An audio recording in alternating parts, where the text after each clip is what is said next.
Okay. All right, we're almost live. We're live-ish. Are we viable?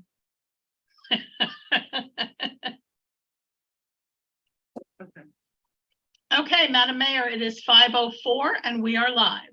Thank you very much. Good evening, everyone, and welcome to the Lake Worth Beach City Commission work session regarding two things, affordable housing and looking at our advisory boards of Monday, April 17th, 2023.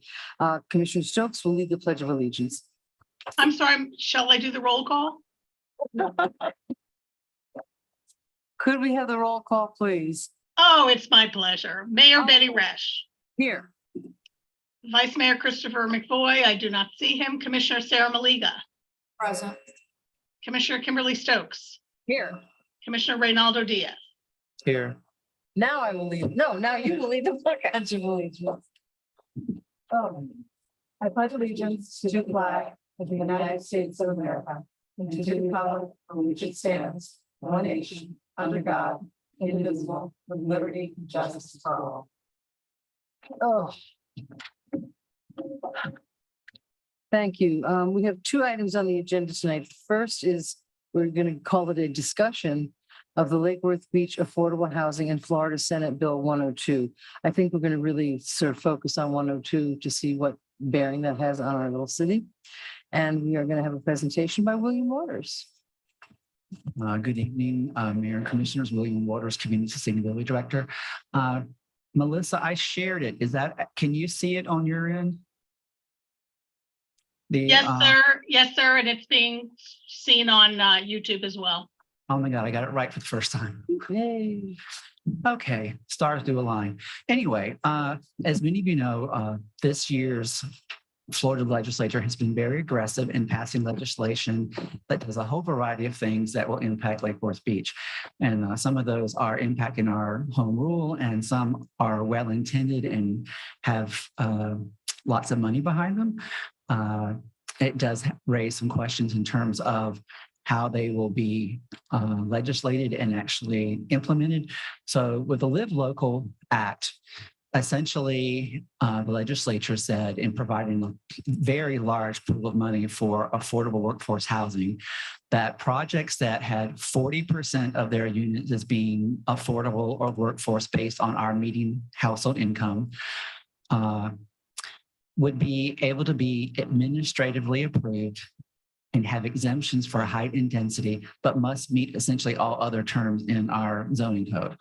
So there's also a mixed use provision where 65% of the project must be housing. And again, 40% of that 65% have to be affordable or workforce housing. The workforce limit is 120%, whereas the county sometimes goes to 140. There's not a requirement necessarily for the incomes to be mixed, but that is sort of implied in some of the legislation. The restrictions on those units are for 30 years, unlike our program, which is 25. So in reading all of that and jumping over the money part, because that's what we've gotten the most phone calls about, how do I apply for and utilize the money that the state put into the Housing Trust Fund and some other sources to support this initiative. We worked with Elizabeth Linehan and Aaron Cedar, the assistant for planning and preservation, and Elizabeth Linehan is with the city attorney's office, to look at what would be the minimum aspects of a developer bringing a project such as this to the city. Keep in mind that these projects that have administrative approval authority can only be in commercial or industrial districts. They cannot happen in single family. They cannot happen in single family, two family 14, multifamily 20, or multifamily 30, which constitutes about 70 or 75% of the city. Question then, just to clarify that, because that's one of the things I've been looking at. So that means that, let's say in our industrial area up at the end of 22nd Street, someone can come and say, I want to put a residential or mixed use? Or mixed use. Okay. Complex up there. And because even though it's not zoned for that, we would have to allow. That's one part of it. But are the artisanal industrial district, which is what's up there, Right. as well as the area around the downtown FEC areas, already allows housing at 20 units an acre. Okay. It was seen as a live, work, play type of Right. district when it was created in 2013, and was supposed to help support and invigorate development very similar to Wynwood.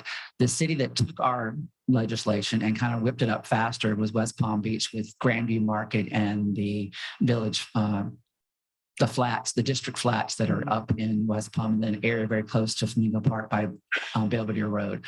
Some other cities have looked at it as well, but haven't incorporated it in the context of the breadth of what our artisanal industrial zoning does allow. So that is an area that would allow housing. Also, the industrial park of commerce would be able to have housing, which it doesn't allow housing now, except for the non-conforming trailer parks that are there. So again, a project coming through has to have at least 40% of it being residential units and has a deed restriction of 30 years or more. The affordability is described in the statute, and the maximum affordability is 120% of area median income. As I mentioned, it's a little bit different from the county's programs with their exchange program. If it's a mixed use project, 65% of the project of its square footage has to be residential.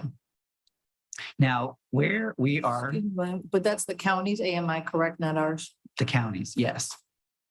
The statistical metropolitan SMSA. And which do we use? Statistical Ours metropolitan or- area. Do we have to use the counties or ours? We have to use the counties. That's what I thought. So, so the ordinance, well, the statute that was passed talks about moving forward with this type of housing, which is normally not necessarily allowed in the type of districts that we have. So the city can't, limit it through comp plan changes, zoning changes, or variances. And the height, and staff has taken the most conservative approach looking at this as we can. And I'll be upfront. I've already told some developers, if you don't like the conclusion that staff's come up with, file a lawsuit. And I'll use an example. Someone's already asked, I want to do the Bohemian. I said, that's great. You can do a Bohemian, but it's a planned development. It includes transfer development rights. It's 100 units an acre, blah, blah, blah. If you feel that the statutes allow staff to approve something like that, have at it. I'm not putting my neck out on the line, lose my job by saying, oh, staff's concluded that they can approve the Bohemian. So where we have gone with the statute change is that our maximum density is 40 units an acre. And in our LDRs, we allow a 15% increase with affordable workforce housing. So the maximum density, as we see it, is 46 units an acre. Our maximum residential building height is 6 stories and 65 feet in the mixed-use West District.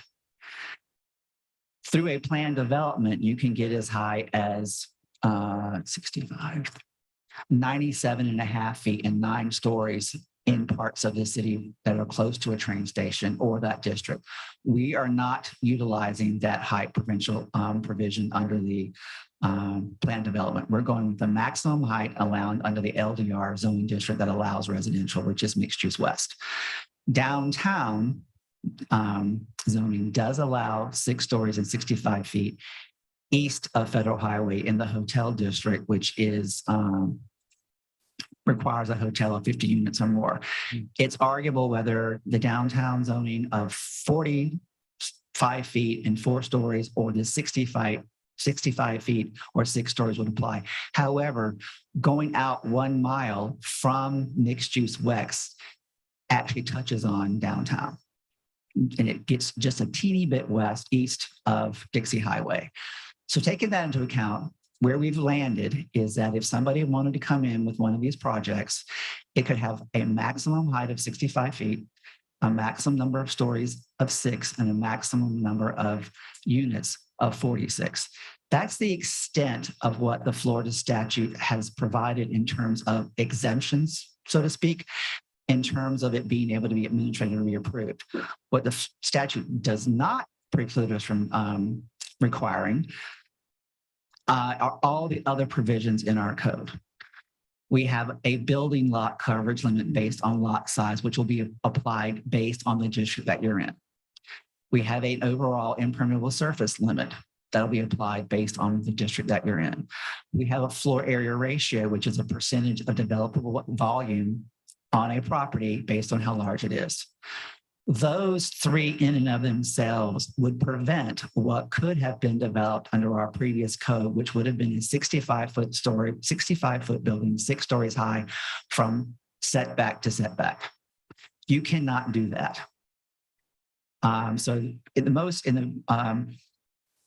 How I've described it to some people, if some people wanted to do the 6-story building, they're going to end up having a taller, skinnier building than normally what you would see, because there's only so many square feet allowed under the floor area ratio. So those form-based components are a saving grace for Lake Worth Beach, as well as the fact that we have major thoroughfare guidelines in every one of our districts, except for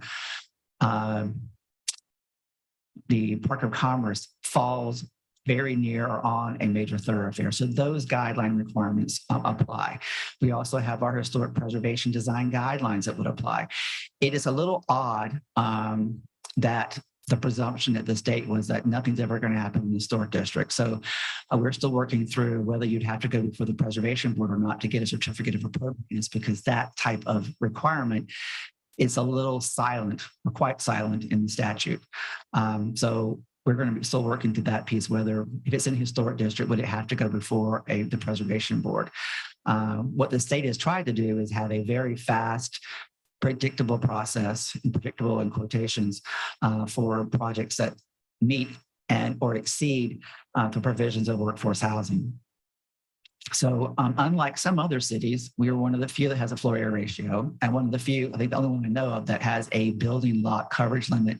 The town of Palm Beach has some things, but it's really based on cubic area content and view corridors and view sheds of a building. So before people get really, really scared, you're not going to see through this preemption 6-story buildings that go from almost property line to property line, which is a good thing. Well, you have a list on the second page of your memo. Yeah. Of things that are still, yeah, there it is. So Setbacks are still in effect. and we do have the setback after the second story that you have to do if you want to build, or the whole thing can be set back. We have wall height maximums on side setbacks. So as the building gets taller, it's forced to be farther away from the side setbacks. I've already mentioned the building lot coverage and permeable lot coverage. We have our landscaping requirements. And what is most important, I think, are a couple of things that you have put in place just as of recently. Our sustainable site and building design qualitative and performance standards are now required for any building over 7,500 square feet. So all of those would apply, including the buildings and projects have to be sustainable to some level.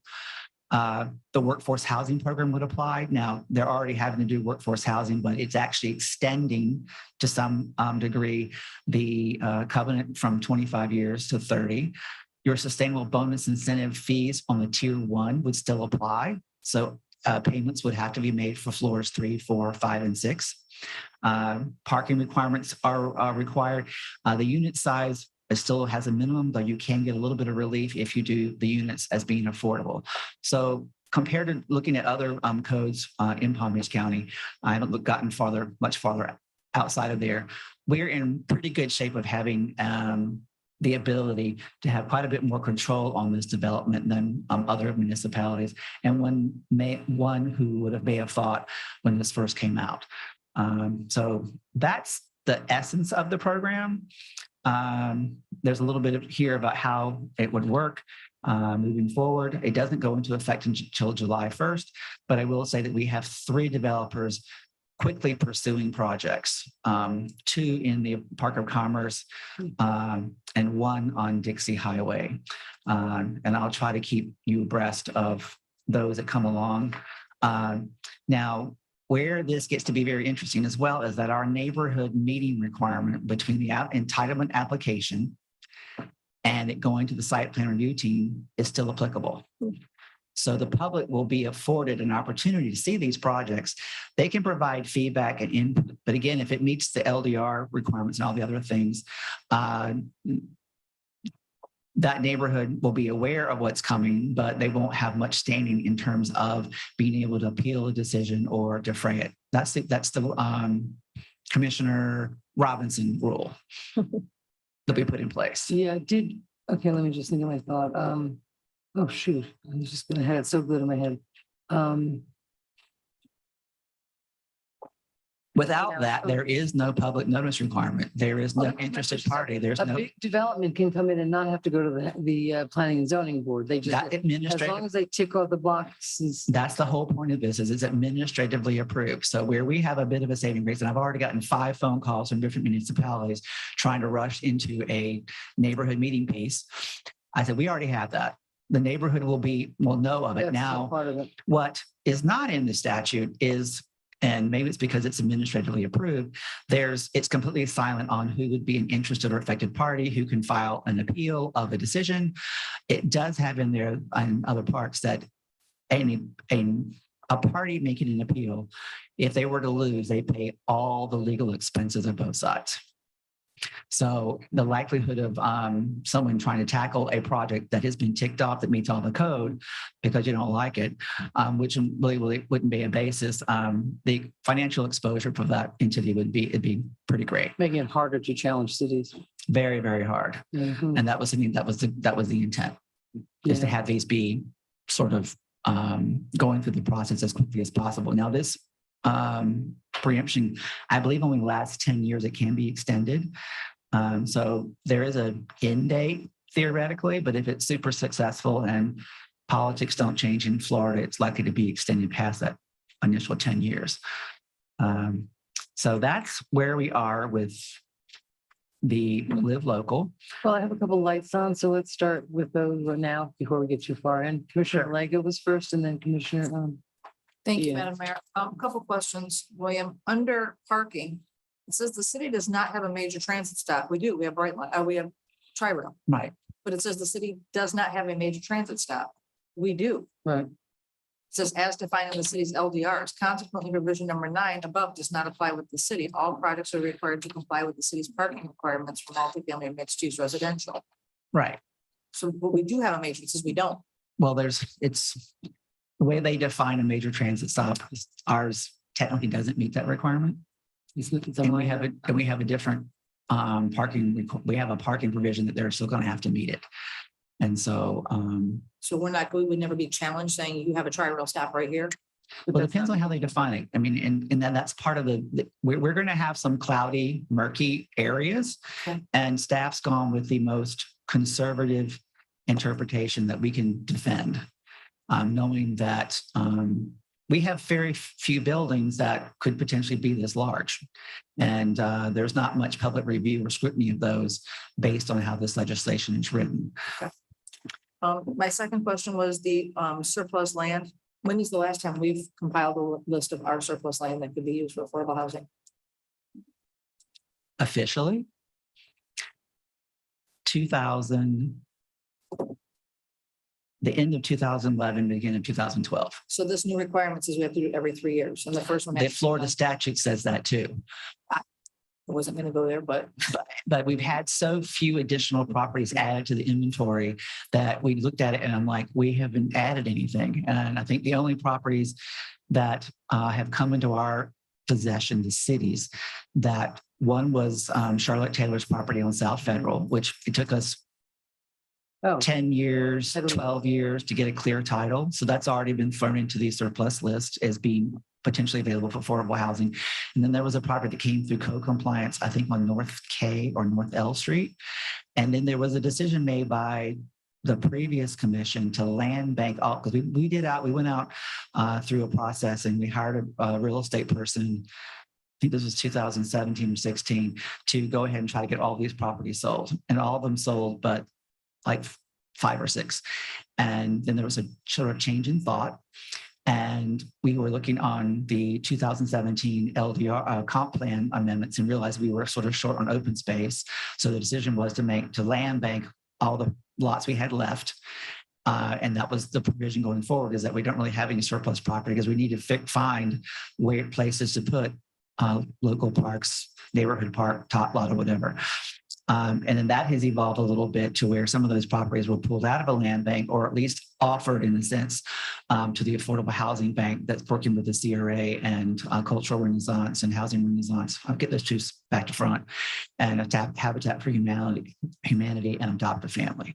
So downtown parcel were added to that land bank then? You mean the L&M? Well, those were purchased for a specific purpose. And when they have They a, still don't have to go on that list. I have one last question. well, I mean, I didn't give you a complete answer to that. They are owned by the CRA right now. If they were to come back in the city's possession, like they were under the ownership of the city, in order to dispose of them, they would have to be placed on the surplus property list. And then they would all have to go out for a referendum for the public to vote whether to dispose of them or not. Okay, thank you. And then my last question is the very last page under ship projected distribution estimates.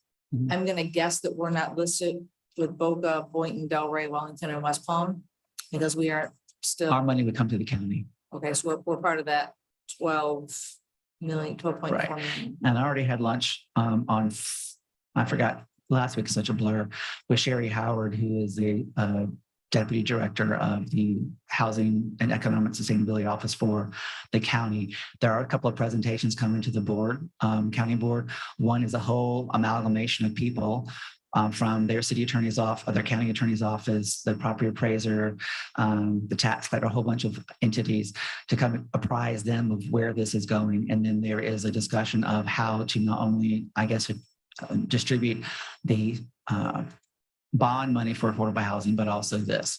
So I'm trying to keep track of when those meetings are going to be and probably watch them by Zoom. There are also some property tax exemptions that are afforded in this statute, which I just was where I was at earlier. I just happened to have a quick conversation with the commercial tax assessor from the county, and they weren't sure how they were going to be processed, because if you recall, under historic preservation, the tax exemption there gets, the project is reviewed by the preservation board, determine that it is an applicable project. When it's completed, they do a review and make sure you follow all the rules. Then they make a recommendation to the city commission. Okay, we think the tax exemption should be put in place. You vote. Then it goes to the county and they get usually a 10-year tax exemption. The statute here provides no mechanism to carry forward the tax exemptions ad valorem that are both county and city. So I'm hoping that the county will come up with some rule or some way to process so that everybody will be processed the same versus it being different from one municipality to the next. Thank you. And thank you for bringing that up on the tax exemption. I think we need to look at that as part of what we're doing now, because I don't think that it's fair, equitable that somebody can not pay taxes for 5 years and then turn around and flip their house and they've made a caboodle of money and we've lost out for that 5 years of taxes. Because we don't have any kind of tax liens, or we don't put any. We'd have to look at the Florida statute that set up the preservation tax credit, because it's really attributed to the property. And with the economy being the way it is, and I think a lot of preservations will not like this, but I'm going to say it anyway, because I think you need to be aware of it. Keep in mind that when the tax exemption goes into effect, it freezes the change in the property at what it was before you started work. When it comes off and goes back on the tax roll, it is then at what its current value is 10 years into the future. And I'll give you the first one we ever did in West Palm when I was there almost led to the program being canceled. It was done for this lovely couple in El Cid. They added 4,500 square feet to their house. The approval was done. It was a very big lot. The approval was done in 94. The project was finished in 96. It came, so the tax exemption went into effect in 2006, 2007. It came back on the tax roll in 2006 and 7. And that 4,500 square foot addition was then worth $3 million. And their taxes went from something like 8,000 to almost 60,000. So that almost did it. So you have to roll the dice and figure out you're taking a chance, because it may be better in many cases to go ahead and do your addition, have your property reassessed, stay under homestead exemption where the increases are capped at no more than 3% or less. So in their case, it would have been much better for them to actually have taken the hit, because West Palm was in kind of a slump in 95 and 96. So that addition would have been worth far, far less than what it came back on. So we do a prize, try to help people. You have to do enough to warrant it's being placed there. But we can, bring it forward again. There's some other things we'd like to talk about at some point when it comes to historic preservation in the city, and we can revisit look at the Florida statute on how they provided for that tax exemption. Thank you. Commissioner Diaz. Thank you for the analysis. I mean, it's great. Like, I think these kinds of like checks on Tallahassee are super important. The bill itself may not be great, but your analysis is really appreciated. And there was a lot in that bill that I feel like, to nobody's surprise, didn't address certain things, and particularly the process, right? And so, hypothetically, a developer comes in, has a project, ticks all the requirement boxes. What exactly did he mean by the exemption? From its development by right, so it needs to be rubber stamped. But what about all the other things we have, like construction, like the quality ordinance that we just passed and things like that? Like, could the public comment on those things that are not covered by what's being exempted? But then they wouldn't be able to challenge it in court, because who's going to be able to afford fees? Right. But Yeah. that's what I was meaning, is that we do have a lot of provisions, and it isn't necessarily going to be a rubber stamp. Many projects that come in before they ever get to an advisory board have been redesigned numerous times, because we're like, before we take it to the public, we'd like you to be able to tick off as many boxes as we legally can do. Now, once it gets to a public hearing standpoint in the traditional process, there are issues that are outside what staff can consider, have come into the project, like some of the things that you have suggested as you heard more from the public. But we do have a greater strength to demand better projects than almost anywhere else I know of. I think some other communities are going to be in for a rude surprise, especially the county. Because the minimum this applies regardless of what your residential requirements are, mixed use, is at least 3 stories. And as you are aware, out west, Boynton, West Delray, they're having contentious discussions just about townhouses being 2 stories at a relatively low density. So much of the focus is going to be, I think, in the county, where they allow in certain areas far more than what the public, if you live in a gated golf course community and the density is 1 building per, every, I think it's 3 units per acre. It's really low, but very close by could be densities that are 4, 5, and 6 times that. So we're already fairly dense, and I don't think the buildings that will come in look dramatically different. We just may have quite a bit more interest in construction than we had in the past. You still have to find available land, which that's in short supply. But development pressure will increase in Lake Worth Beach. Yeah, and there's enough of a gray area, if you will, that we might as well just expect to see some challenges from some of these developers. Like, if we have a hearing and you talk about like quality, your quality standards, or some of the other things that are in our LDRs that are obviously not covered by this bill, those need to be defined, right? So, Well, but what we we still do have- have the keys for the. We have truth in architecture. Yeah. And there are plenty of books out there that if you come in here with some kind of piece of crap architecture that nobody can define what it is, which happens often, you're going to get a no. Mm-hmm. So you might pick something we like Art Moderne, Streamline Moderne, Art Deco inspired, Mediterranean, frame vernacular. There's a lot of choices. So I applaud you all for adopting what you did. I mean, it was kind of going on a limb and there was a lot of opposition, but it's going to help us ensure that we have a far higher quality of architecture and design than we could have otherwise. Well, good for us. I didn't want to bring you a whole bushel of lemons with no lemonade. One little rose. Commissioner Stokes. I want to understand our exposure to the kind of developments that might not have to pay their taxes. So if there's 80% workforce housing, then they are exempt. What was?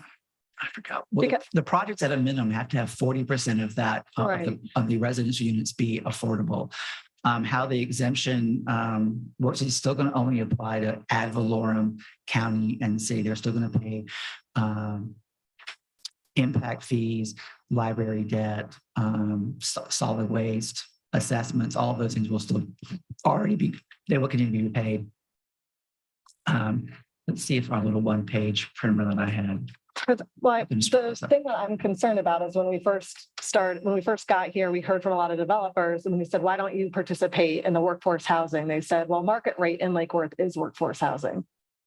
Comparable, Right. what the rents that they were charging, but they had no real incentive to jump through the hoops or whatever to like make it workforce housing. But now it feels like they could really not be providing the kind of housing that we need. And then they could come in and build higher or do, or, skirt around a few of the things.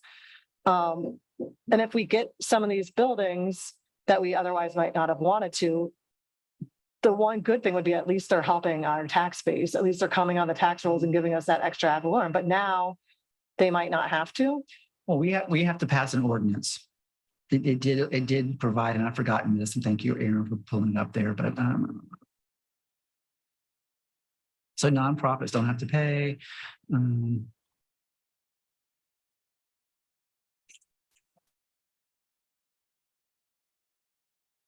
So we can pass an ordinance that would provide exemptions for those households that make 60% of AMI, which 60% of basically $90,000 is $54,000 a household. And there are there are gradations of how much of an exemption you can get. So we can look further into that and give you another update on whether we wanted to adopt an ordinance that would support their getting exemption for providing a level of affordability that's more in tune with the residents who already live here. Okay. And then I had another question about our buy down.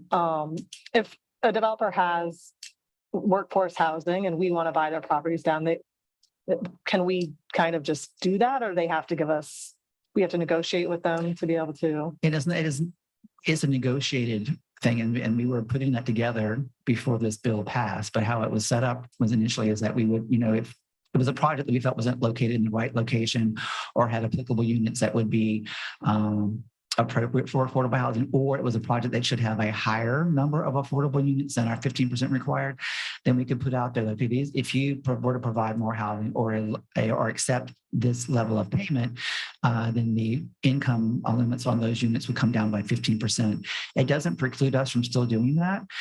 It's just that the provision of the money would have to come to you. And the developer could be rolling the dice saying, okay, well, I've got an administrative approval on my project, except for this buy down. It gets to you all might say, well, we think the project really sucks and it's really ugly or whatever, even though it met the minimum of the code. And we're not going to give you that money that is potentially available. Or you could commend the developer for going, above and beyond than what's minimally required and pull money out of the trust fund, which has no money in it yet, to help buy down those units. You do have a little bit of money in the sustainable bonus trust fund and a little bit of money in the transfer development right trust fund. Mhm. And then the other question I had was, when we say that 40% is workforce housing, do they have to actually apply? Are they getting any extra incentives, or they on their own are saying, we're going to keep the rates here, but we're not getting the extra money from the county or the transfer from the other projects, It all doesn't that? preclude them from doing the exchange program at the Yeah. county or getting monies from the affordable housing bond or other sources like low-income housing credits. But they have to, in order to go through this administrative route, provide 40% of the units as being affordable workforce and have a covenant on it for at least 30 years. They cannot get around that. Mhm. Mm. The covenant term, the term of affordability is longer than under a lot of programs. So it's a 30-year covenant. And then the county would still be providing all that oversight? So it would depend on which covenant that they chose to use. So they could use ours, or they could use the county's. But regardless, the county would have to modify their covenant to meet the standards. So they would have to modify the term of affordability. Because I believe it's 20 years of the county. Most programs are 20 years, not all, but most. And so their term for this expedited review is a 30. So you're giving more affordability, but you're getting an expedited review, basically. Are these only rentals or rentals and purchases? It could be either one. Okay. Okay, Mr. Boy. The legislation, as Commissioner Diaz, could have been written a little more clear. Well, All, that's a first. everything that comes out of there. That's a first.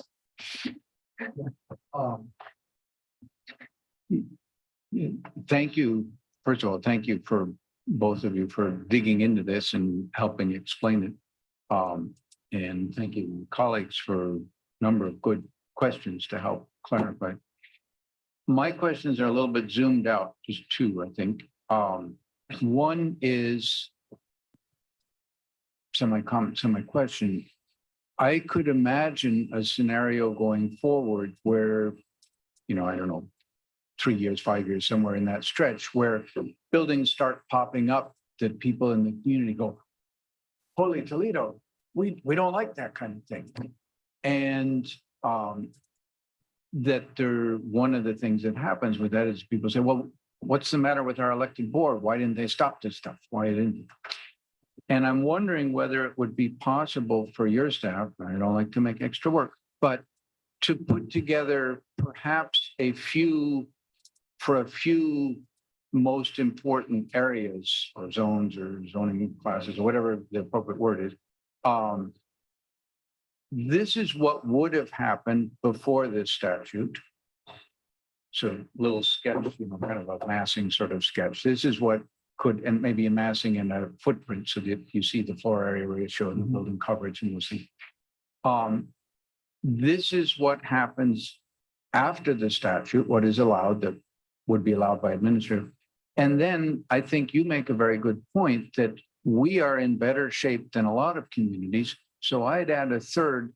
This is what would have happened if we didn't have all these things that Lake Worth has in place, so that people could see,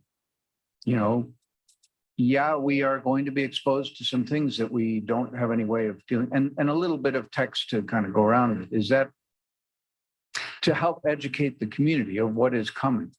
Well, it's not impossible. There are going to be a lot of variables that are ifs. And keep in mind, and let's just use a large parcel on Dixie Highway, just generically. Under the old code, which the table that you had me do when you were on the board before was very helpful, we did that comparison in terms, under the old code before 2013, buildings on Dixie Highway could be 6 stories, 65 feet from lot line to lot line. Wow. And cover as much of the property. 15 feet was a back setback, I think, and then the front setback was maybe 0. So effectively had no landscaping the way it was set up. That was the old code. And then we brought it forward and said, okay, you can do 4 stories and 45 feet to sustainable bonus on the west side, 3 stories, 35 feet on the east side. Setback is 10 feet. Interior lots have a side setback of 0, but when it's the wall height is a certain height, it's meant to be pulled in, and the back setback is 15 feet, but the lot coverage, and most of it for a building is like 45% versus like 85 to 90%. So those are 2 things we can look at when it comes to what could have happened, what could not have happened. But then when you get to any property that's over half an acre, you have the planned development route, and we have the TDR component. So if you max out the development potential of a 2-acre property on the west side of Dixie, it theoretically can be 7 stories, and I think 77 or 78 and a quarter feet tall through our most aggressive incentives, combining comp plan, transfer development rights, sustainable bonus, tier 1, tier 2. So it's going to be a number of variables that are, or by right, then it's just 2 stories across the entire city. So we can look at that. We can work with our consultant who's done a similar study for us before for both our Envision program as well as for L&M, and come up with a generic looking building type that could show more massing, because I don't want to get into the architecture. No, we just don't have the money for that. Yeah. And come up, I think it'll end up being 4 or 5 studies of a particular site. Maybe we'll just pick 2 because we don't have a lot of money with her, and I wanted to really start with the money that she has to get kicking off the neighborhood program, the neighborhood planning program. We've had a lot of neighborhoods want to do that, and that template's already ready. And so we wanted to get her back focused on that, because there's quite a bit of interest in that. And it also feeds into some of the issues that you raised at the last meeting in terms of looking at the LDRs and what the communities want. And so we can come up with something along those lines. It may not be completely exactly what you would like, but it'll get kind of close. Yeah, no, I think that's fine. Just something to help people. I mean, I think there's already in the community or at least in parts of it, a concern that, hey, I thought the by right was 2 stories. How come I'm looking at 7?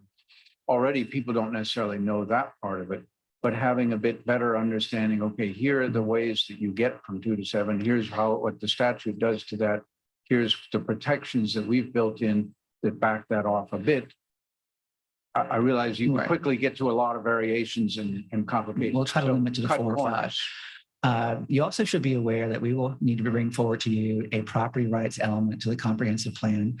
We were going to bring it in tandem with something else, but right now we're probably going to bring it forward on its own.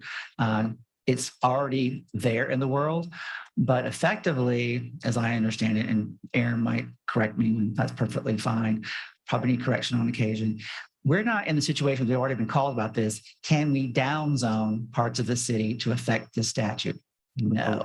A what? Downzone Oh, the city I so that we heard can hand me down so zone. That was a new term. downzone parts of the city or a lot of it to circumvent the legislation from the state. And we can't do that. That's not legal. Means a single or multi-20. Or just downzone the city to our maximum height in the city is 2 stories. Or 3, since the statute only allows 3 stories, sort of by right, if you don't have a limit that goes that high.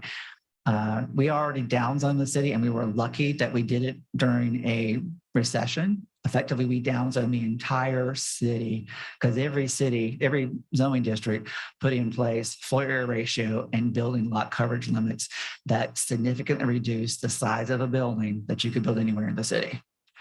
So we've already done that. Thank God. How long ago? How long have I been here? Yeah. 12 years ago. So There's been changes to the statute since then, and regarding property rights, there's now a requirement for a property rights element, and now with the litigation shifts, we'd be on the hook for any litigation costs.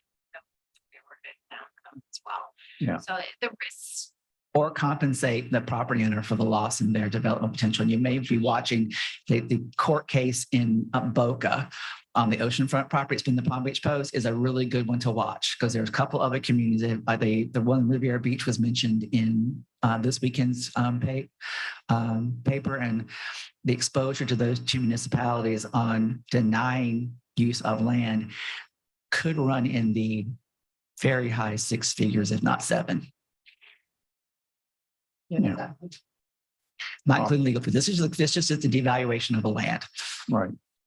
Well, I think a certain amount, and I trust your judgment on, how much to do and how much resources to put in, but something that helps our community understand better where we do have control, things that we've already put in place that help us some, where we've lost some control through the state. And if we get a really benevolent developer, urban design entity, and I was hinting around that today at the meeting I was at, we might get one of them to, if they were with a certain developer, could you provide maybe a study that showed what you could do through the various mechanisms, and this is where you landed as administrative approval. I don't think it will be, if 2 entities, I think, would run that for us to show what that project could have been if it came to the commission and That'd be great. get Yeah. approval. Yeah. And this is what we're proposing because Aaron and I have already been looking at it quite a bit. And even though we have the Bohemian at 100 units an acre, when you're limited to 6 and combine that with the lot coverage, because you can't get the bonus on lot coverage from buildings, it won't be the biggest building in the world at 6 stories that has 46 units per acre. That's a max. Wasn't Deco Green 7?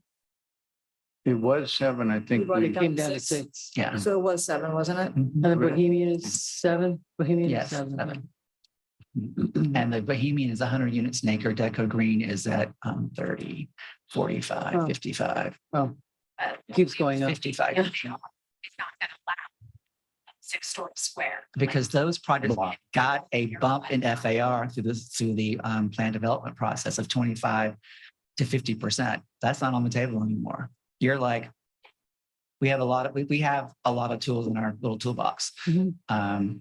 But on the happy side, hopefully it will provide a means to get affordable and workforce housing into the pipeline much quicker than it would have otherwise, because as we know, Palm Beach County hasn't been very successful at providing units.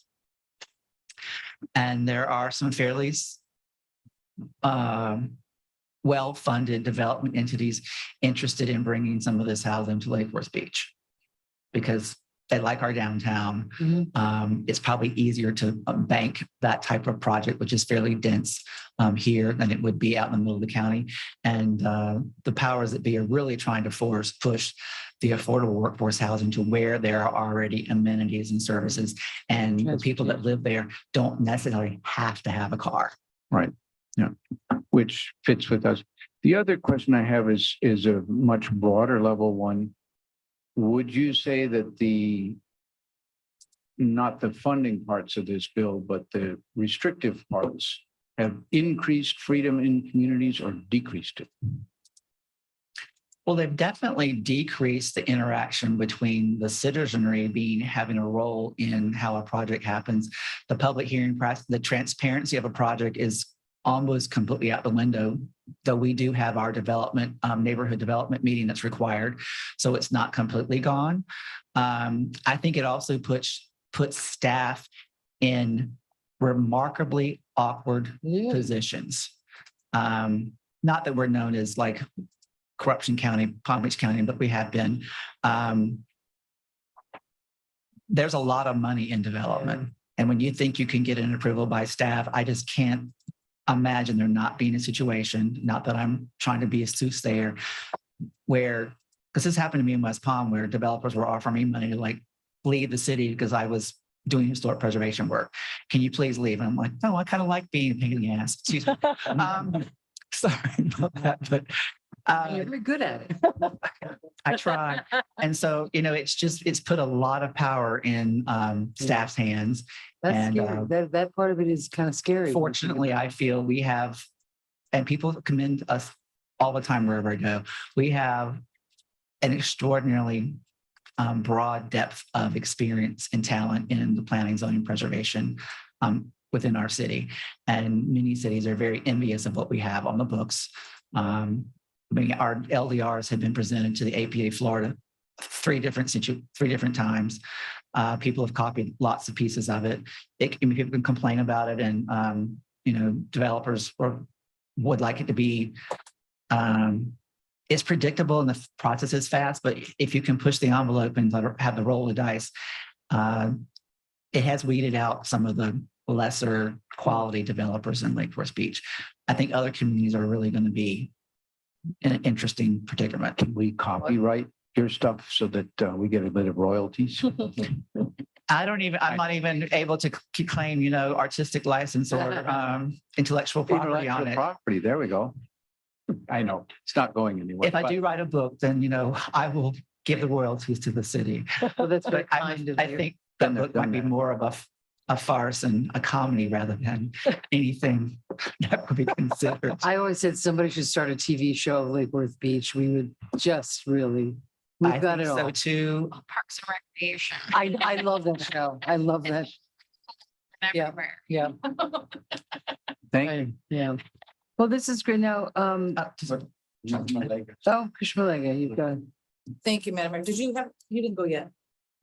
no, I'm good. Okay, I just had two questions, and it's funny because you brought up staff. Is there any money from the county or the state to help? They want this expedited, which means we need more hands and bodies. Is there any funding or grants that we can apply for to offset the staff needs to be able to meet these statute guidelines?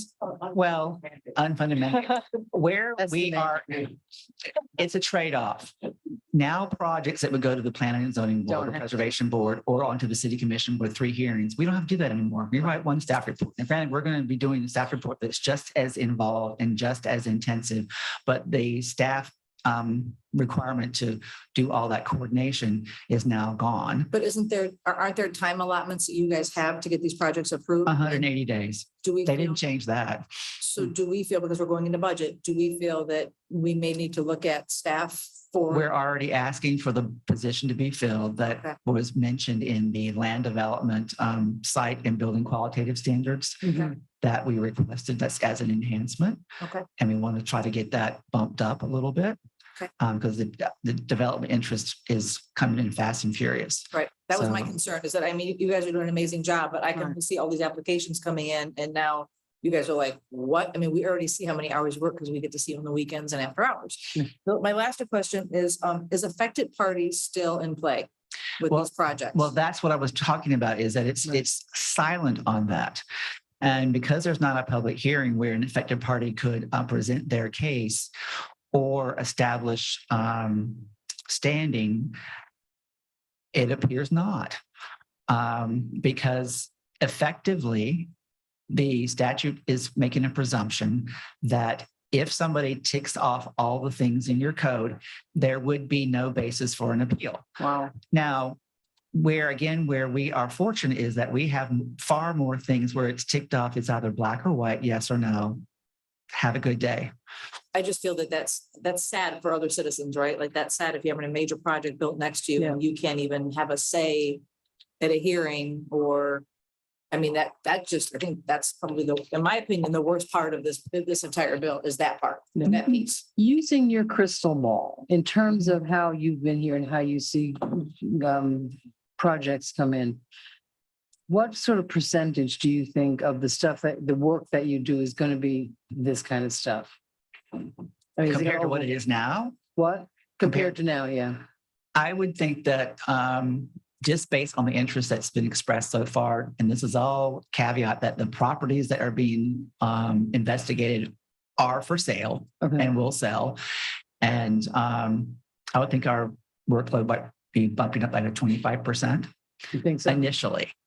But Hence the other there's also a limited number of dollars that might come with it from the state. So everybody's going to be, I mean, granted, they put it, make it a feeding frenzy in terms between the affordable housing bond, the state money.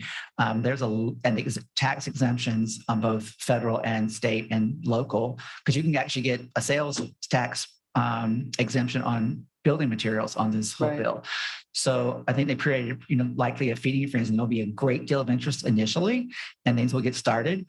And then if it's as successful as they would like it to be, the housing costs are still going to be high, and some projects may not make it. And so it'll peter out a little bit. Mhm. But there's a number of entities circling in Palm Beach County and South Florida in general that are realizing without this statutory change, there was going to have to be a fundamental change in how we provide housing, because our economy, where it's going in South Florida, can't be sustained if everybody who's in the service industry or in the lower end of the white collar and definitely the blue collar have to live in Martin County or Indian River County or some other county and commute in, which was the answer that was given by somebody. Where are all the people going to live are going to work in all these restaurants someplace? And I'm like, you gotta be kidding. To Port St. Lucie, who's tripled, I think doubled or tripled their population in the past 10 years. I just have one last question. Is there a half-acre requirement still to qualify this or no? Because for us, so the only way you could have gotten all that height is you had to have a half an acre and then, right? The height is exempted, density is exempted. So But even you though don't we need a have, minimum amount. we have a minimum lot size for based on the zoning district, and that would still be applied, but you don't have to have the minimum area in order to get the planned development bump in the height, because that's part of what this exemption is all about, is giving you the height without having to ask for a waiver or a density bonus or anything like I'm that. just wondering how tall and skinny these buildings are gonna be. The interpretation we've taken is that the plan development standards are not what is currently allowed. The interpretation we've taken is what is currently allowed is what is basically allowed in tier 1 in our LDRs, which you could get from an advisory board. Because the position we've taken in memo is that really a plan development is not a current commercial, industrial, or mixed use district. It's a customized district to a specific property. So what is current, so it's the height is the density is citywide. So whatever the highest density you allow, which for us is 40 units an acre in our zoning code without plan development, plus the 15% bump for the workforce program. So that's 46 units an acre. So the height is done from a mile from the zoning district boundary. is what we're doing. So like mixed use west has 6 stories. So a mile from mixed use west is 6 stories. A mile from our hotel district is 6 stories without a planned development. So that's basically between all of our mixed use west district and our other districts where 6 stories is allowed in our tier 1 of our sustainable bonus. And 1 mile is basically almost the entire city, Right. except for the very north and the very south ends, which may be limited to 4 stories. But the bulk of the city where the bulk of the development will go, because of it's a mile from the boundary of what we currently allow. So this is the position we've taken. I talked to Delray today. They're going to take a similar position and not go with their comp plan maximums, but rather their zoning code maximums for a similar reason. That's not what is currently allowed. Just under their LDRs without a special program or incentive. And because the Bohemian is considered a special district. That's a planned special- development. Then they can't point to that and say, well, you There are allowed already points when 100. we're saying no. And our interpretation of the way that this is written is that it basically ignore all of our special districts. It's more of the citywide Right. Right, it's our standard district. standard districts. Right. 2 other components is too, and someone did ask about what we approved at the Gulfstream. Again, it's a planned development and it was a charter amendment, which is not even covered by zoning. And where we do stand a good legal footing as well is that our charter limits the height east of Dixie to 65 feet. Now, keep in mind that our charter limits that 65 feet in anything attached to the building. So it's 65 feet, including anything, any part of the building, the overall height of the building, including anything that's Mechanicals. stuck on it, like an elevator overrun or Right. stair access, has to fall at 65 feet or below. Air conditioning units count, that sort of thing. No, air conditioning units should. I don't think they do everywhere, but they should. Now, west of Dixie, it's 100 feet. So there is some protection for east of Dixie. West of Dixie, there will be some buildings that might exceed 65 feet, but only little portions of them, because we do allow stair overruns and that sort of thing. Stair access, elevator overrun in those buildings, but it wouldn't be in conflict with the charter. Do they get that extra mile from, like, if Dixies are cut off, do they get to extend that a mile west? And I'm not entirely sure about The this mile mile is being radius. based on the perimeter of the zoning district of mixed use west, which essentially runs from the Keller Canal east all the way to Detroit Street. And it includes both sides of 10th Avenue North and a little bit on the south side of Lake Worth Road. And so when you stretch out a mile from those boundaries of that district, you grabbed most of Dixie Highway, except for the very far north and the very far south. And then when you draw a line around the hotel district portion of downtown, you grab the other half. It gets very close. So I'm a little confused about that. This 1 mile, what this 1 mile thing, maybe the zoning. That's is in the zoning. statute saying that, okay, in this, if you pick a project Right, in the city, you can, through this exemption or administrative approval process, you can look at the highest height and the highest density within a mile so, of oh, that that's part of the location. statute. yes, and the density missed that. is your highest density citywide, Everywhere, and that applies like a blanket and citywide. that'd be 40. 40. Yeah. 46. Because 46. it's 40 plus the 15. workforce program, because per If comp they're, plan, the 15. Well, it's pro our LDRs Or now. LDRs and comp plan, the Mhm. 15%.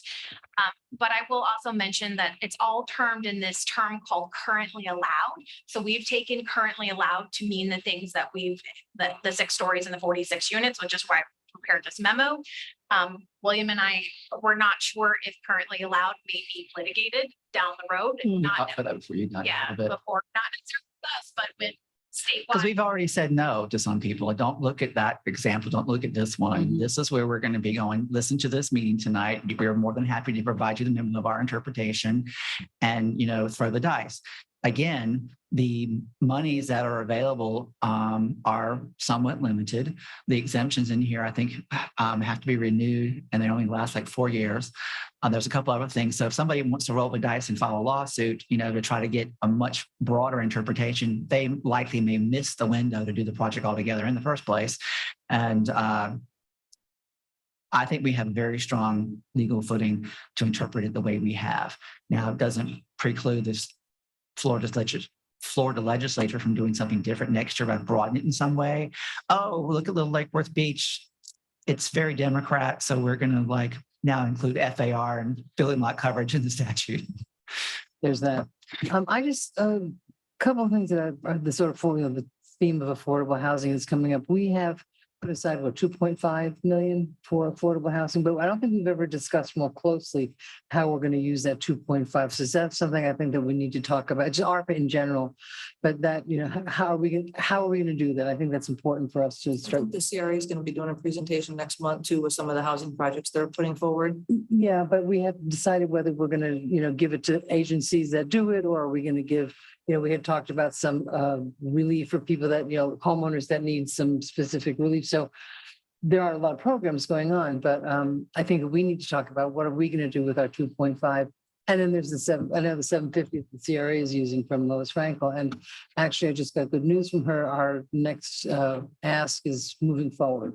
So I think that's something that we need to address fairly, because we don't have enough meetings. And Joan and I talked about it, and what we sort of discussed very broadly is that having you have as best of an understanding as possible what types of subsidies achieve what. Because as we all know, the subsidy to foster home ownership Right. is quite a bit more than the subsidies to foster rental housing that's affordable.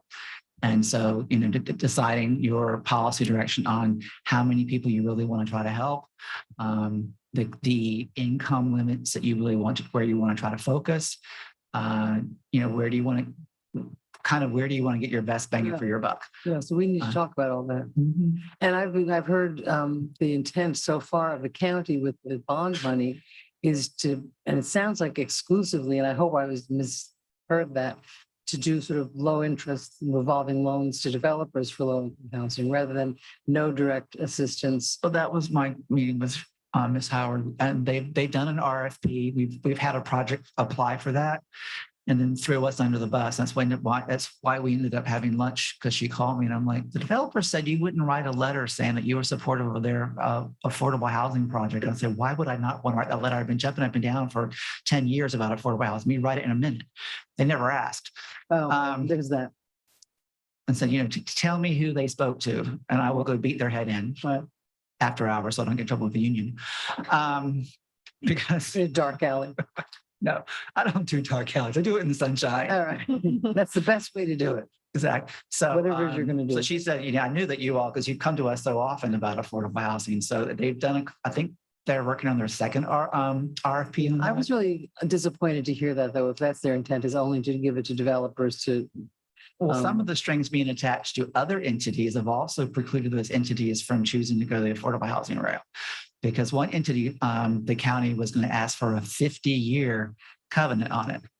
I was like, well, that's Not kind of, gonna happen. I don't. Well, I mean, it's like how our system is designed. I mean, yes, you could commit it to be affordable housing, but after 25 or 30 years, it might be in really bad shape and there's no more money coming to fix it, but you've still got to commit it to affordable housing. You've automatically possibly created a tenement situation or a slum situation for the last 15, 20 years of that project. Yeah, There's we're going to another try to help them.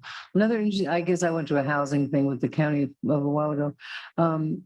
Interesting, we have, you know, the Habitat for Humanity houses that are subsidized. And we have a thing that if they, after a certain amount of years, they sell it, they can sell it for X amount of profit, I think. We still have to sell our houses in the affordable bracket. So whoever buys it has to go through the same process, and it has to be affordable. And But doesn't and that some- get opened up more the longer you live there after 20 years? 20 years, yeah. Yeah. But then somebody brought up the thing of, okay, so normally if I buy my house and I hold it for 20 years, theoretically, generally speaking, it goes up, you know, exponentially, but it limits, it sounds like, and I just want to get it clear in my head, it sounds like the folks that do like whatever your house was, or the one that we went to, the ribbon cutting, it limits because one of the things we do about affordable housing is the generational wealth and passing on profit and that sort of thing. And it sounds like that's actually fairly limited. Well, it's in- limited, but you got to remember that the income bracket has moved up greatly since when I bought my house. Yeah, So even though my home is still affordable. The Habitat homes in Royal Poinciana are still under affordable. I think we have 8 or 9 years left. It still has to go to somebody, but that dollar figure has moved up on how much they make. So now 60% of AMI or 80% of AMI, whatever that Right. classification is. But you couldn't also- do the kind of thing that people are doing all over town, which is buying a house for $250,000, throwing a coat of paint on it and selling it for $5. Correct. Okay. But after the 20-year covenant or 25-year covenant is off of it, then the person can sell it for whatever the market rate is and Correct. whatever return, profit Uh-huh. would be running with the market. That's where, we have built into our system, our affordable housing, though, and it could apply to home ownership as well, I would think, that we have the buy down after 25 years. If we want that apartment to stay affordable, we can put in another influx of money. And it keeps it affordable and that's the first right of refusal by the city. The developer, whoever owns it at that time, can't say no. Then we have the affordable workforce for another 25 years. It might be a little odd with home ownership, but it's not impossible. Commissioner Diaz? And I kind of went down a rabbit hole with that, but I think it's a good rabbit hole. Though. I look forward to having that conversation because I'm curious on like what, and this isn't a question to be answered now, but when we have the conversation, like what the planning world's thoughts are on, whether those standards are going to be changing because we're starting to see things like 40-year mortgages are becoming more popular because people can't afford 30-year mortgages. So to bring down the monthly, and I'm worried that might change some of the timelines and some of these things. But I guess just to close it out, you brought up that we may have to pass an ordinance on something regarding AMI. Do you need any direction on that or anything? It's an ordinance, and we'll look into this more. I wasn't really totally prepared to go into it, but the exemptions that may be afforded these projects that come under the administrative approval for affordable housing, we can pass an ordinance that specifies how that would be done in the city. You have the statutory authority to provide tax exemptions for a variety of things, like the historic preservation component. And this is stipulating in an ordinance that it provides a little bit of framework on how it would be. And we need to look at that a little bit more and then get some feedback from the tax collector because, again, I'd like the process to be more managed by them than us. And so they're funneling their way through it. And my hope is that they will prepare an ordinance that we can just copy and bring over and utilize it so that whatever this county is doing, if you're okay with it, of course, it's the same process and the same parameters, because it'd be really weird to have one as being, one piece, the county ad valorem is done this way and the city ad valorem is done a different way. It would just be chaotic. Okay, so that it's already in the pipeline. You don't need, okay. Yeah. Just wanted to make sure. And the way we do historic is we an exemption on the city portion, and then the county approves an exemption on the county portion, because not the whole tax bill doesn't go to the city. So we process our historic, basically it's a reduction, and then that goes to the county, and then they get a reduction on the county part for historic. So I imagine it's probably going to eventually flesh out. This is a longer term thing in a similar manner where and we would do our part and then they would take it and the county would process it on their part. that's for the ad valorem tax, not the special district. Okay. Yeah. Okay, great. All right, well, at some point, we do need to get a little workshop. We're having a workshop to plan the workshop, specifically about because the clock is ticking for appropriating and spending this stuff.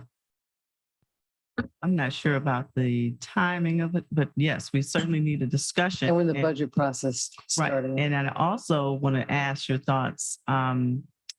If we can't find a workshop, because right now it's a challenge, finding a workshop and juggling schedules, is it possible for us to put this on a discussion at one of our future meetings?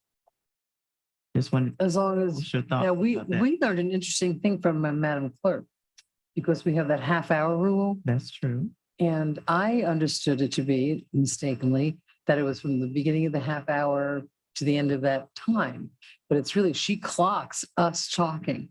So public comment doesn't get counted towards that. So I was very interested to hear that actually gives us a little more leeway in time. What do you guys think?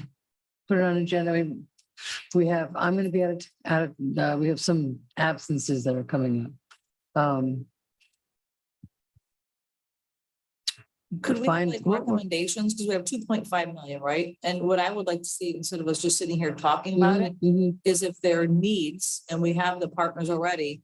Like, I would like to see staff's recommendations on who to partner with and how those funds could be used best. And like, I think. it was- Maybe we should reach out to the Director Watson. agencies in the city.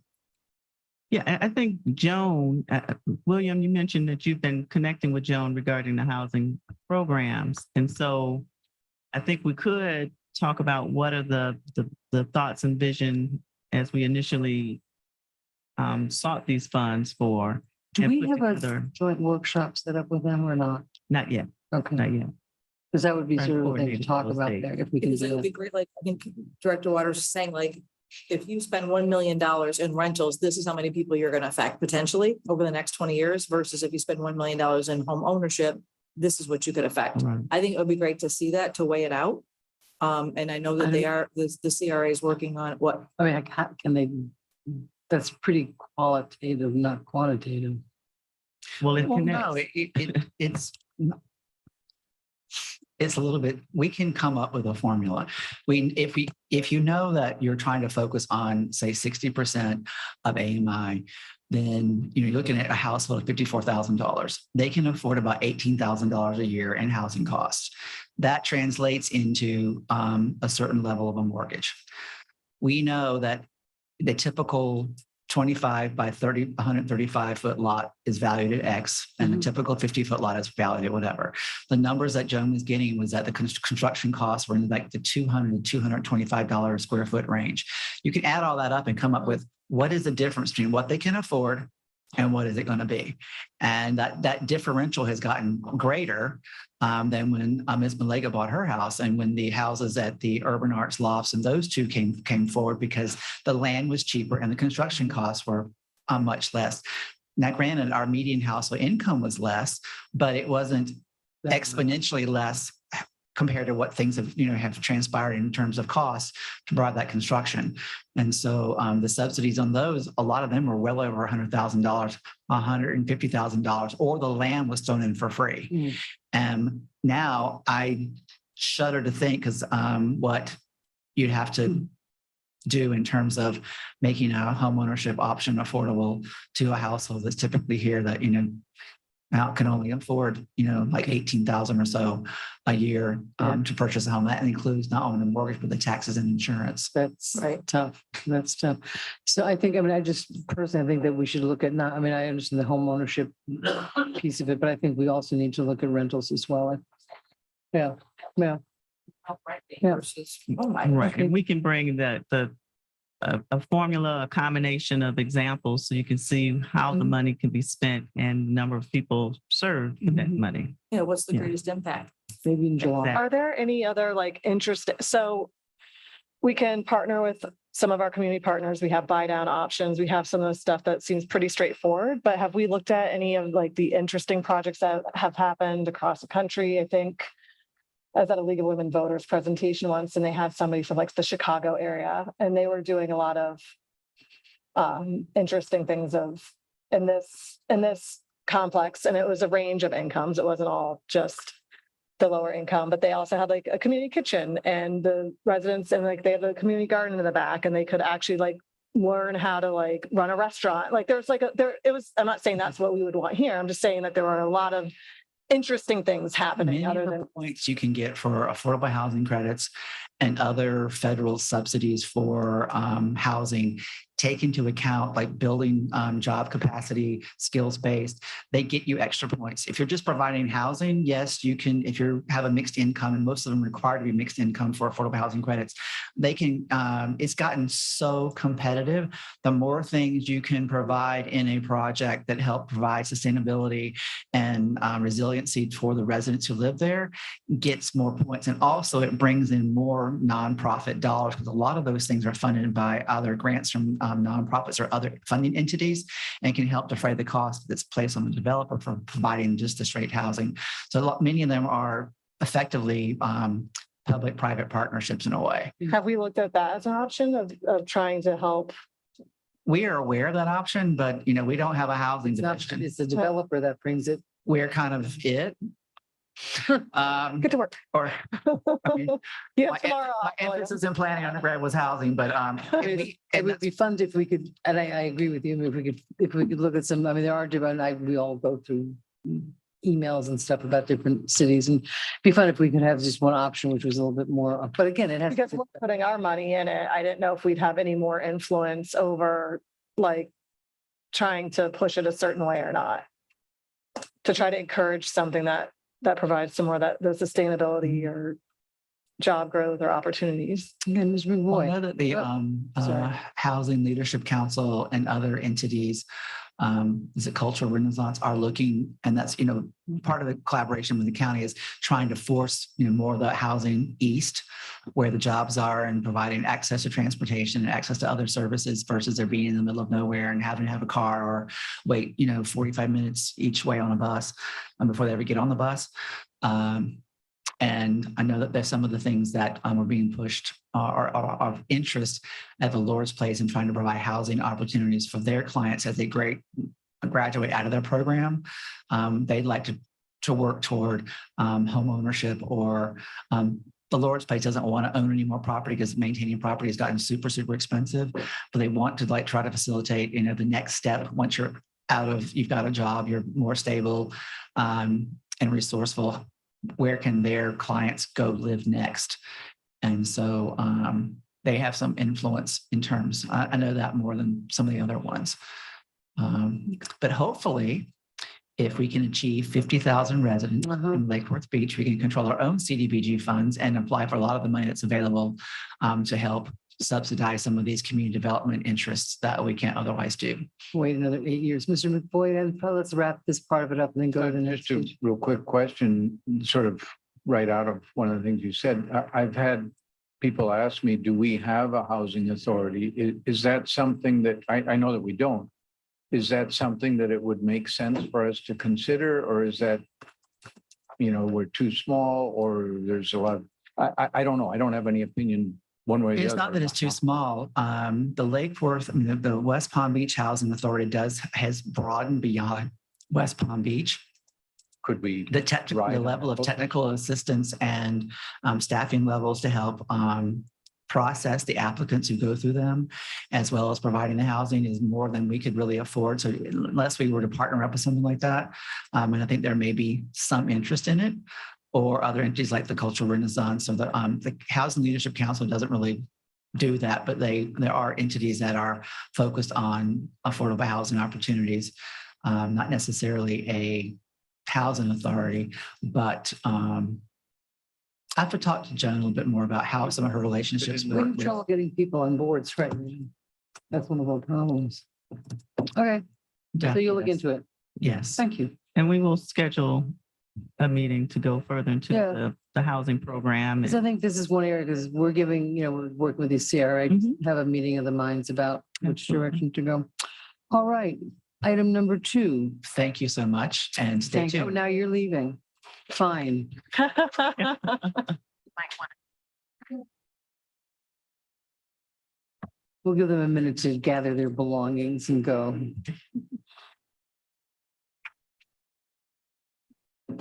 Are you guys going to stay for the tree board discussion? All the boards discussion. Well, it's really 3, but What? What? Yeah. Boards.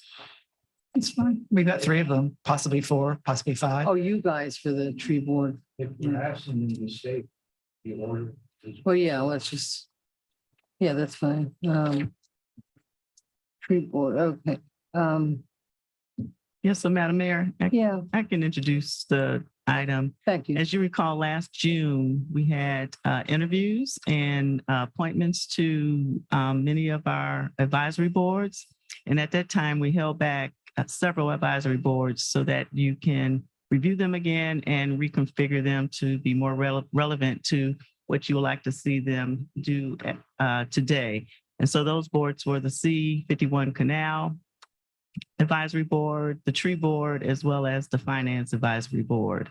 And so these 3 advisory boards will be reviewing and reconsidering their scope or however you would like to reconfigure them. And then once we complete this task, we will then schedule another round of interviews for the advisory boards, as we have several vacancies on our other advisory boards. And then we can then clarify the scope and function of these advisory boards to recruit volunteers for these boards that Right. we'll discuss today. And we need to add the Citizen Advisory Committee for the TPR, for the TPA. Yeah. Yes, that's- and we we'll, just need to add that. they'll be part of the interview, Okay. added to the interviews. So we have a bunch of boards. We got a bunch of boards and we are all looking at some of them. The tree board, we had quite a few that we wanted to look at, as you said.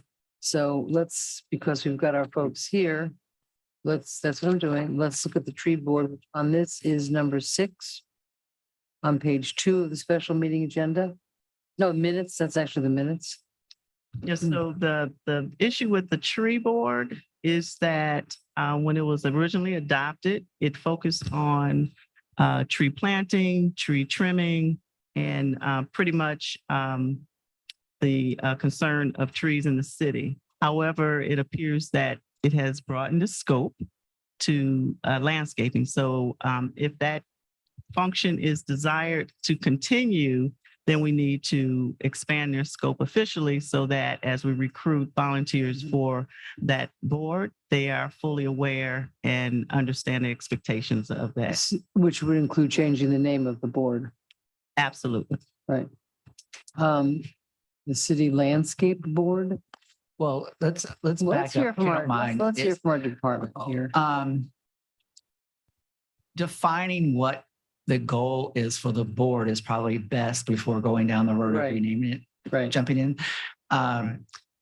Because of statutory limitations and other things, a goal that the landscape element of site plans would go before a board besides the planning and zoning board or besides the historic resource preservation board is not recommended by staff. We should leave things with a board. That's how we set up the LDRs, is that, as you recall, all zoning issues in a historic district stay before the Historic Resource Preservation Board. Both the Planning Board and the Historic Preservation Board have landscape architecture as one of the disciplines that is appropriate for a board member to have, and also helps us maintain our certified local government status with historic preservation. If it's just advisory in terms of, what types of landscape issues are important to the city, which we know that trees are, I think that's fine. But adding another level of review for a development project also can push us up against the fact we can't get it all done on the statutory requirement of 180 I days don't or think we were less. suggesting that they would be part of the review. Well, process. that's what we've heard is what Oh. their goal would be. Oh, Oh, I mean, if I can kind of restate what you just said, we do, and I there's kind of a delicate balance with the tree board right now. I understand that. If it matches what I mean, sometimes I want to look at the landscape code and get bigger trees and things like that. But if it matches the landscape code, if they meet the requirements of the landscape code, really in terms of planning, that should suffice. What I hear the tree board sort of feedback these days is like more maintenance and how the city maintains things rather than wanting to change the ordinance about what's required. And that's conjecture on my part. I might be a little mistaken about that, but I think there's kind of it seems like a little bit of a conflict right now between the tree board and staff. And I don't know how we're going to sort of resolve that, but well, if I can comment on Please, that yeah. there, I guess the conflict or the concern has been communication Mhm. and I guess response. mhm, And in my opinion, it's just a matter of communicating how we're communicating the concern and to allow us to address it. So And you're it's the working- process. and you're working with our staff and the tree board to resolve that. in a, I have been. So it's just for us to make sure we all agree about the process so that we can communicate. I think and I certainly understand the concern from the tree board end. They have many good ideas, concerns, and issues to communicate to staff. And then on the staff side, the concern is making sure we understand the concern and giving us time to process those concerns, because depending on the issue, it could be a staff level Right. resolution, or it may be, of course, management resolution, or it may be the commission resolution driven, because it may be related to a policy issue. So it really depends. Certainly they have a lot of input. They have a lot of good ideas, but it's just about management and how we allow and like response us. time I'm gonna- for accountability. And I'm going to compare it to us. I mean, I might drive around and go, oh, something X about the city is wrong. I have no more authority than anybody on the board because you are the management. Right. So it seems like if there's complaints, there's a process, like somebody from the tree board, they cut the shrubs too short, whatever, and that's one that I've heard. That would be a complaint to you to deal with staff level rather than the tree board complaining to staff. Is that? Well, it really depends, because depending on if the issue is something they're discussing among the tree board, Mhm. then of course there's a liaison Right. who can coordinate addressing that particular issue. Yeah. So there's a way in which that communication could happen. Okay. Because it also deals with respecting the staff workflow. And so sometimes staff can't just stop Yeah. at a time, at a moment. Yeah. And so having Understanding our roles is part of what we need to do. Like we have to understand our role. yes, exactly. So I'm just trying, I thought a process of communicating to make sure we're tracking the concerns and that we are accountable to that, because I know a frustration was that they're not getting a response. And so to ensure we're responding and clear about the concern, having that in a more structured way will document the communication. Okay, thank you. Commissioner Diaz. Yeah, I mean, I think definitely we weren't looking to add them to any kind of additional review No. process that Right. we're trying to make things easier for homeowners, not more complicated. But I do appreciate like policy advice, and there's a lot of insight. That board especially has just so much qualifications in some of those members that I think I'd heavily appreciate when any kind of recommendation of, well, maybe we should look at this policy or this LDR, maybe that needs to be changed. But it definitely heard on the communication thing is not just limited to tree board. Like, let's put that out there. It's all of the advisory boards, I feel like, can improve communication in both directions. And in terms of getting like regular presentations or just hearing from them in general. Yeah. And I think it's really important to understand, I look at when the tree board was formed in 1990, and I don't know if it's changed since then or their role has changed since then or their goal. But I think about how the world of, let's call it landscape science, has changed since then, and our understanding of how all these things are interconnected. And maybe back then it made sense to separate out trees from everything else, but now they're so intertwined that, they're. But our landscape code does address that. It does, but I think, as an advisory board, they can bring in a bit of expertise to kind of, they're not carrying out our landscape code. They're not running our LDRs, but they can certainly provide their perspective on, maybe they catch something that isn't working so well, or there might be some kind of change in that regard. Yeah, for sure. Dave does bring, Dave reports through me Yeah. to William, and when they have suggestions, they do bring that up. When we do make changes periodically and we do like cleanups here and there, we let the tree board know that we're making a landscape change to the landscape ordinance. So for their feedback or their suggestions. And one of the things we're going to be bringing forward and we're going to be taking back to the tree board is, there are some instances where folks are cutting down trees and Yeah. we don't have an equivalent diameter Right. at breast height Right. because, and we can't find documentation of that. So we're going to, we're working on a draft to take to the tree board for their input to have an alternative, alternative remediation plan based on aerial analysis of the canopy. So we do work with them in that way.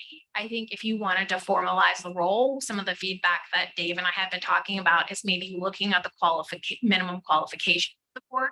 So while we may have qualified people now, by not having established qualifications, that can change. And we may want to like look for a landscape architect or look for, so Planner.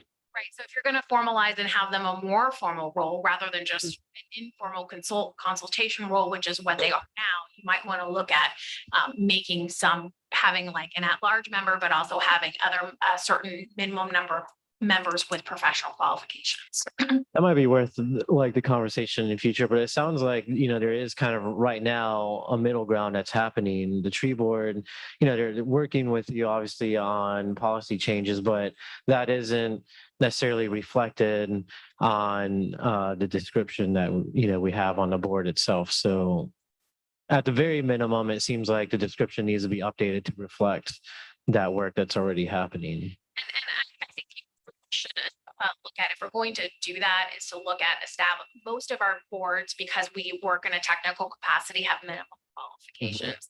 And that's a standard practice because we deal with LDRs and things that can result in litigation. But that's quasi judicial too. I mean, that's, It's quasi-judicial, but they're also like, they'll be making a recommendation on legislation. So if we're going to formalize that recommendation, then probably a minimum qualifications would be a typical standard.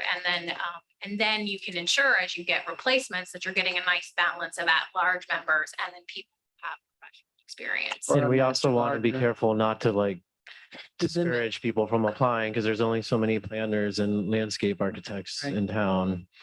So we got to find that balance. okay, Commissioner Stokes.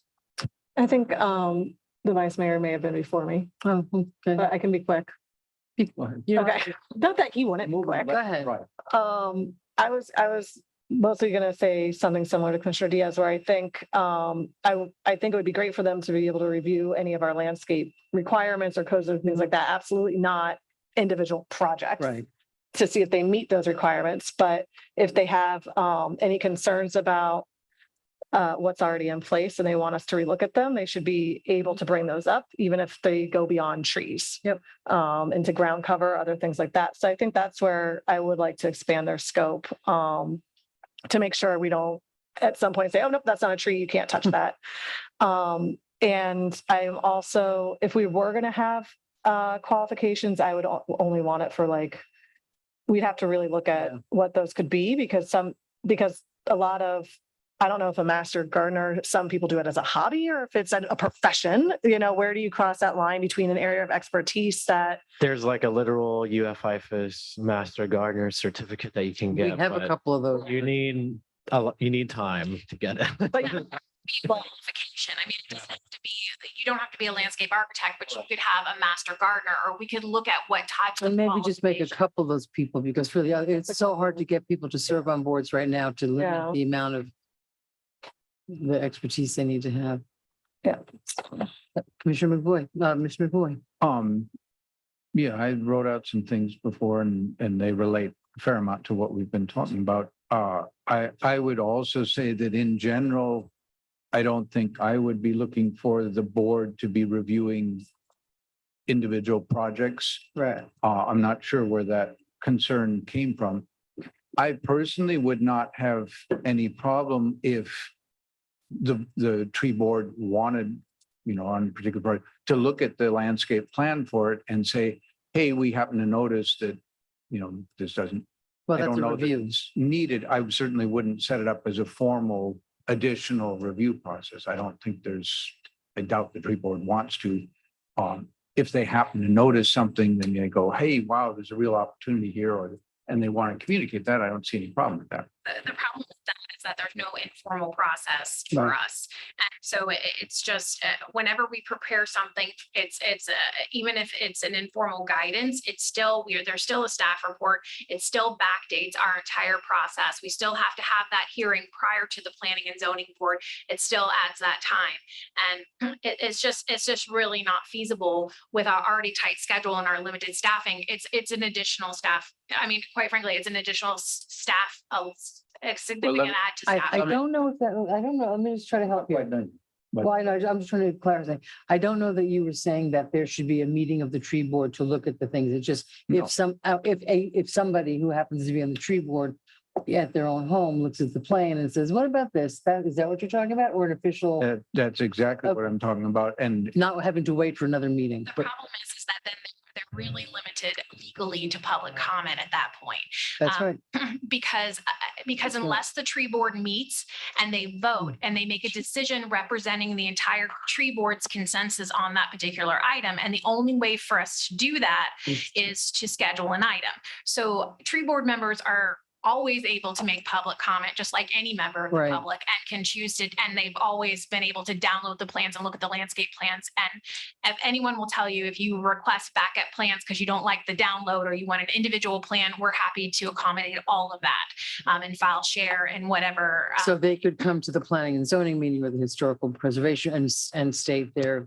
I noticed that. All right. So there's a way for it to happen. Yeah. They'd be speaking not on behalf of the tree board, As it but concerns. only as themselves as a resident. I think Jenny Powell did that the other day. She said, I Yeah. happen to be on the tree board, but I'm talking for myself. And Yeah, she's. in the- and I think that's fine. And maybe the requirement that I'm a member of the tree board, but I'm not speaking for the tree board. I think their experience and the fact that they, assuming that we develop a reasonable set of qualifications, the fact that they are speaking, probably I'll listen to them a little bit. Doesn't mean that we're bound to it. It doesn't mean that it's a formal recommendation of the board. I hear you on if it's a formal recommendation of the board, then it has to be agended. That means, Right. and that we don't have a way to, I'm fine with that. Thank you. As far as what I thought about was purview, sort of the scope that the board might look at. And I very much agree with what William said. Before we think about the name, let's think about what they're going to do, and then we'll come up with an appropriate name at that point. I definitely would be in favor of expanding it from trees to include shrubs and herbs and ground cover, particularly ground cover, not really herbs that much. I would say that one of the areas that I think it already looks at, but maybe not as explicitly, that we might want to include in is both native trees and edible trees. There's an interest in both. There's a lot of interest nationwide in combining those. Often the edible ones are not native, but they bring some other benefits and people enjoy having them. It can even range, full disclosure, soils and soil health. Don't shoot me, anybody. Irrigation best practices. We've certainly seen a lot. Often I've heard from people, yeah, why don't they do the tree giveaway? Well, we did the tree giveaway, but nobody irrigated them and they all died. Irrigation kind of comes with that area But pretty isn't that part close. of the landscape code? I mean, is that already provided? It's more, I'm talking, again, not necessarily formal things, but as the board thinks about stuff, explicitly keep. We already do that. Yeah. All of what you're saying already is happening. Like the tree board was interested in having a web page. So we developed the landscaping and trees webpage. We gave them the web page prior to publication for review of comment. We asked for additional recommended links from them. There are limitations with our internal policy of what we did put everything on the web page the tree board wanted, because some of it was more opinion based rather than we require that it be another government agency or a formal academic publication, not a personal blog or something like that on an official city page. So we worked with them and they gave us links. We commonly request photos from them, including we requested photos from them from our ground cover publication. We gave them a copy of the ground cover information for feedback. I mean, we've worked with them on a variety of issues, including I told you we're going to be moving forward with it. So we do give things for the tree board to do and ask for feedback all the time. They come up with ideas. The webpage was their idea. It didn't quite go the way that they thought. They wanted to personally design the webpage different from all the other city web pages. Again, we don't allow for that. So there's a way we do things, but we take their ideas and we do them the best close to their ideas as we can based on our internal policies. Yeah, I think we just want to make everything that you guys are already doing Yeah, it sounds like, official. Like, and Formalize it. recognize that you go beyond trees right now. Yeah. okay, Commissioner Lake. And I have a list. The tree board's pretty big interest in me, but I agree with that last comment that I think what I'm looking for is that we specify the scope or mission statement, or whatever it is that we use the forming language, that we include a number of these things that's within their scope to comment on, to think about, to help us improve our city in those areas. Another one clearly, which, again, you're working with somewhat, is pushing out information, helping to educate our community. I get all the time people saying, oh, I'd love to do native plants, but I don't know how to do it. And we as a city don't provide a lot of resources. We could. I'm a little bit concerned, I don't know any of the details, but I'm a little bit concerned that we not be too bureaucratic in that whatever website information has to be exactly like the same format as the rest of the cities. If it's a different topic. Here's an example. If you're going to restrict what's allowed to be put on. IRC, Institute for Regional Conservation. That's not a personal blog. It's not a government agency. It's a nonprofit. Would you have a problem with that? So, I mean, we can go over the individual resources if you want to have a list that you'd like on the website, and we can look at it with our individual policy. But for the most part, anything the tree board has wanted to be on the webpage, we've actually added more things and done more things. We've done as much of as we could of the tree board. And we do have our standard webpage, but they're allowed to put any types of photos and we've asked for content. We also ask for the tree board to give us like a monthly, we've worked with our social media folks that if they wanted to send over like a monthly tip or something, we could push out to social media. We did that last year with the pruning. We've also did, I think Jenny provided one in the fall. So the tree board, if they have something they want to push out, we basically take what they have and we kind of shorten it into like a social media thing, and we push it out on the city's social media. So we've been working with them a lot this fall on those types of things. I guess what I'm looking for a little bit is that a lot of the folks that have an interest in the tree board will have a lot of experience with South Florida growing of trees or shrubs or whatever, or edible things. They're going to have quite a bit. They're also going to tend to be, imaginative folks. Let's not box them in too much with bureaucratic things. Obviously, if there's some legal requirement or something, okay, yeah, maybe. But let's try to look to encourage that creativity. Because at this point, from what I see and I've seen for many years, we're a city that has a lot of interest in that. I mean, we've hosted a number of the native plant home tours here, and they didn't go to Boynton or some other place. They came here because people are interested. There's a lot of knowledge. It's not necessarily all landscape architects. In fact, I would say that it's more the exception that you find a landscape architect that really has decent South Florida ecological knowledge. There are some, but not a lot. There are people who have a lot of experience growing things. Not everything works. Not everything in a book is going to work. You want also. So in terms of the criteria, things that I would want to be part of the tree board mission would be the tree festival. We get asked, hey, when are we going to do the tree festival? How come we're not doing the tree festival? Same with the tree giveaway. We used to do that. It was a very popular thing. It's something that people were very interested in. I know a number of people, myself included, that I've got a tree that's 3 times my height that came home from a festival on a bike, as I probably said, Mary. In terms of membership requirements,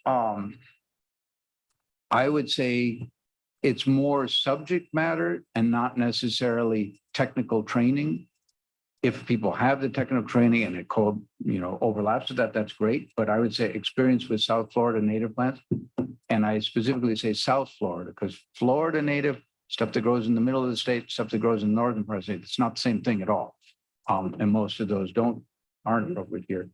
Some sort of sense of, and I don't know how you measure this one, but a balance that we don't want to have people who are way over in, very extreme positions on it, but who understand that we have a range of homeowners and a range of interests. I think that's important. Obviously, a passion for trees. And then, I'll send this to somebody, whoever needs to get it, but pluses for applying for it would be soil knowledge, urban hydrology knowledge, pretty relevant to the whole thing. Any botanical knowledge is good. Definitely familiarity with South Florida habitats, familiarity with South Florida edible plants, and sort of with that subtropical and tropical fruit trees. Any knowledge in and experience in those areas are going to be beneficial. So that's what I would be looking, kinds of things I'd be looking to include and improve the description. Commissioner Malega, and then I see Ms. Davis. We might want to. You've been very patient. Go ahead. Well, I love the tree board. I'm gonna just ask or just say, it says that we have an implementation of an annual work plan to address all aspects of the planting and maintenance. I haven't seen one in 2 years, so I don't know if that needs to be brought back up or re-engaged. My bigger concerns is the FAB board. We have one person. The finance advisory board to me is, We're going there. We're just I taking one at know, a time. that's Okay. why I have nothing on the planning and the tree board. Everybody else said what they had to say. I'm very concerned that we're going into budget without the finance advisory board. I hate making decisions without a finance advisory board, but I would like to see some consistencies in the advisory board layout. Because in going through this, like the finance advisory board has some information on the bottom, like who the liaison is and what ordinance was adopted. Doesn't tell you how many members it's supposed to have or what the term is, like on the bottom of this. I don't know if you guys can see it. It's the thing that we put online that shows I would agree that there's inconsistencies in Okay. every board Well, of, let's address them. of how long is the term? Do they have to have a financial disclosure, which to my understanding, the FAB board doesn't, which I think is one thing we need to change. And And then I now they're also, going to be quite long because that's getting passed up there. but also in addition, I was concerned that the ordinance for the tree board states that there's 10 members in the original ordinance, but we have 7 listed on, so is it 7 or 10? 7. So the It ordinance was was, revised, Commissioner. okay, so it was revised. And how long does the tree board serve? Because it's not on here. I don't have that. I don't know. Look in the ordinance. Madam Mayor, That's Yes, fine. ma'am. so according to the ordinance that was passed revising all the board term limits, other than the CRA, which is set by state Right. statute, there are no more term limits. So for those that were appointed before this ordinance went into effect, they'll serve out whatever their term was. Right. But everyone that's appointed by you serves at your leisure. So there's no specific term. Okay, thank you. Okay, thank you for that. Interesting. So I mean, I've heard everybody has had good points on it. I just, again, would like to see some consistency in the reporting. But I think as important as the tree board is, the FAB board needs to be at the top of our. I think we were asking them to, we started with them because of the staff was here. Right. Madam, do we have a time limit? It says, it starts at 5. It has no ending. It has no end. Usually go 2 hours. So we're at 2 hours. I think let's go a little bit I was just gonna wrap up the tree board. Yeah. So if I can suggest that staff can work with the tree board to draft revised scope incorporating the discussion we have today Mhm. and come to agreement of something that reflects your desire of the tree board, and then we'll then get your blessings on that. Thank you. Sounds good. Thank you, Department, Thank you. for being here tonight. I hope you don't get rained on the way home. Okay, so. All right, we do usually do 2 hours. We are now at 2 hours, but we have 2 items. So I think that's sort of, Let's do the FAB first and then yeah, the other one. yeah. Yeah, because Madam Mayor, Yannick is Yeah. here. Oh, good. All of Ah. them. Well, where is he? He's on Zoom. He's on Zoom. here. So, Hi, Yannick. Oh, there it is. Hello, how are you?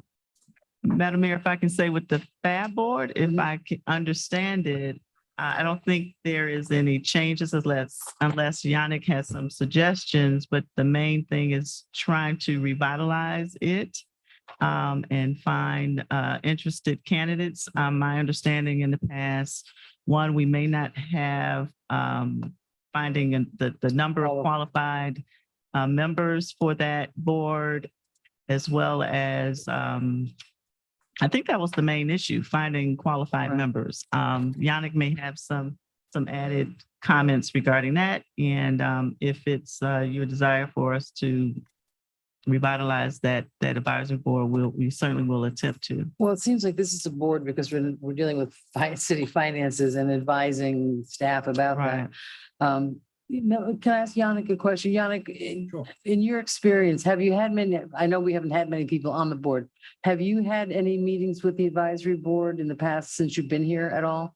Yes, we had a meeting, I think within 1 year when I started, but it didn't last for more than 6 months.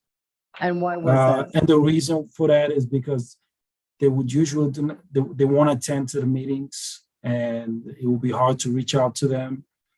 You know, so there was no commitment from their side. And one of the issues that they always brought up is that they never felt like they were being represented at the commission meetings. Like their decision will not have any impact to the final say. So we had a lot of people that would just resign. So what I would suggest, instead of having 7, maybe reduce it to 5. That way, with 3 members, we could always have a quorum. Right. That's because it's hard to reach out to them and then follow up with them, and then Sure. we've had to cancel meetings plenty of times. Okay. It just happened in person. How do you see the role of the finance board? Well, with my experience, when we presented to them the budget, I believe 2 years ago, and they would just they would have recommendations on certain items of the budget. And what I would like the board to assist the finance department with is actually be kind of like our voice at the same time during the workshops, if they could have a say or kind of like discuss with the commission what the outcome of our meetings were. I think that would be very helpful. To have a member of the board actually address the commission once in a while? Their comments, yes. Mhm. That way their voice can be heard. So that they would have, they might have recommendations that you may not have adopted, but at least then they would get their chance to say, this is what we've offered. Correct. So that, like, for instance, in the workshops, they could just come in and say, okay, this is what we've seen from the budgets that was prepared by finance department. And these are our recommendations that we all agreed on. Okay, I'm going to call on some commissioners. Since this is Mrs. Malega's Yeah, big interest, let's start with Ms. Malega. Yannick, thank you. Thank you, Madam Mayor. I think that the 5 members is a great point. When we were still appointing, I had appointed someone to the FAB board and she gave me some insight on some of the meetings, and she was very frustrated that there was more talking than actual engagement with the board. So that's why she resigned. I think that's a great idea, 5. I love that, Yannick. But again, my only concern is that, I know that these financial disclosures are a pain, but if we have people advising us, Well, of course. I don't want them to be 3 times bankruptcy. You know what I mean? So I think that might be a very important aspect for us to say, okay, if they're willing to volunteer and give us a financial, disclosure form, that's really my only hot button, is that, we need to get the finance board up and running. And I think it's imperative, like you said, Yannick, to at least hear from them. Yes. Especially if we're going out to bond, what is their insight? Do they think this is a great, good opportunity? We talked about pension bonds last year. I mean, we've talked about some big important city issues that are, financial issues. And I think that having that extra voice from those professionals will benefit us all. So I'm looking forward to having some people apply for this board. And I think that 5 is, Bless you. God bless you. I'm in favor of 5. Mhm. Yeah, and it's funny because it's resident members now. I mean, there are some people that have CPA, like accounting firms in the city. I don't know if we would want to look at that. So let's go back this way with Commissioner, Mr. McVoy. I'm going to throw out an idea that's perhaps a little wild, but I'm just going to throw it out. I don't know if it's a good idea or not. I know that in the past, what I've been exposed to was similar to what Yannick reported, that the FAB board seemed to tend to get frustrated that maybe they didn't have much authority or much influence, and they're going to dig into a lot of numbers, which, is a fair amount of work and investment, and it falls on deaf ears. Then why bother? And I understand that. That's a valid concern. So I'm going to throw out an alternate idea that and don't shoot me, it's an idea. I don't know if it's a good one or not, but instead of having a board and that staff puts a fair amount of energy into supporting a board, what if that energy were instead in the direction of pushing as much as is possible in a read-only fashion of our budget type information or economic financial type information, make that publicly available. I believe there's something called, it used to be called something like OpenGov software that would let things be available. And the thought then is, if you have enough, that perhaps requires a bit more staff time to try to make things a bit clearer, to have it at different levels. And maybe if we get very fancy, you can click on something and zoom in a little bit more detail if we had that much stuff. But the idea is that then anybody who has an interest in that and is sitting around at some odd hour that they can get on the thing and say, hey, I wonder how our trash pickup budget looks like. How big is that compared to something?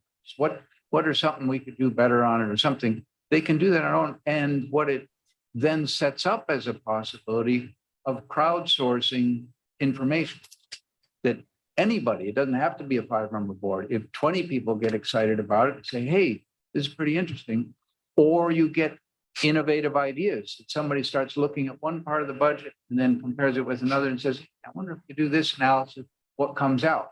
Things that we might never even think about. They can do it on their own time.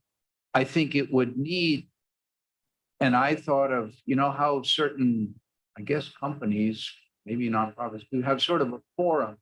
Hey, if you have questions about your Apple iPhone, go to this one and it's organized by topic, and you can post stuff up and say, hey, I was just looking at the What to Watch budget and I did a little analysis. Here's my analysis. I'll post it up there. What do you guys think? Well, we can't respond. No, we couldn't necessarily respond, but staff could certainly do it.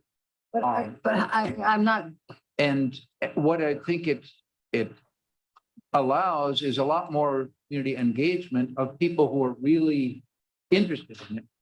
Will it necessarily, we could, you might even have a scheme where we say, hey, we have a question. We're the commission, we're curious what people think about X. Look at our data, it's all up there. Give us some feedback. That with every board, this is Yeah, this is the really. finances. This is the most important thing. and With all due respect, we complicated. always have public comment and people can always give us Right. their input. And OpenGov, I believe we are working on. I think that's been. We've been working on We it are. as long as I've been around. Yeah. Um, Exactly. So I hear what you're saying. No, I guess, no, I don't have any problem with it being some sort of scheme like that for other ones. To me, it comes to mind with finances, because finances are a lot, they're spreadsheets, they're numbers, they're things that there are people who get very interested in working on.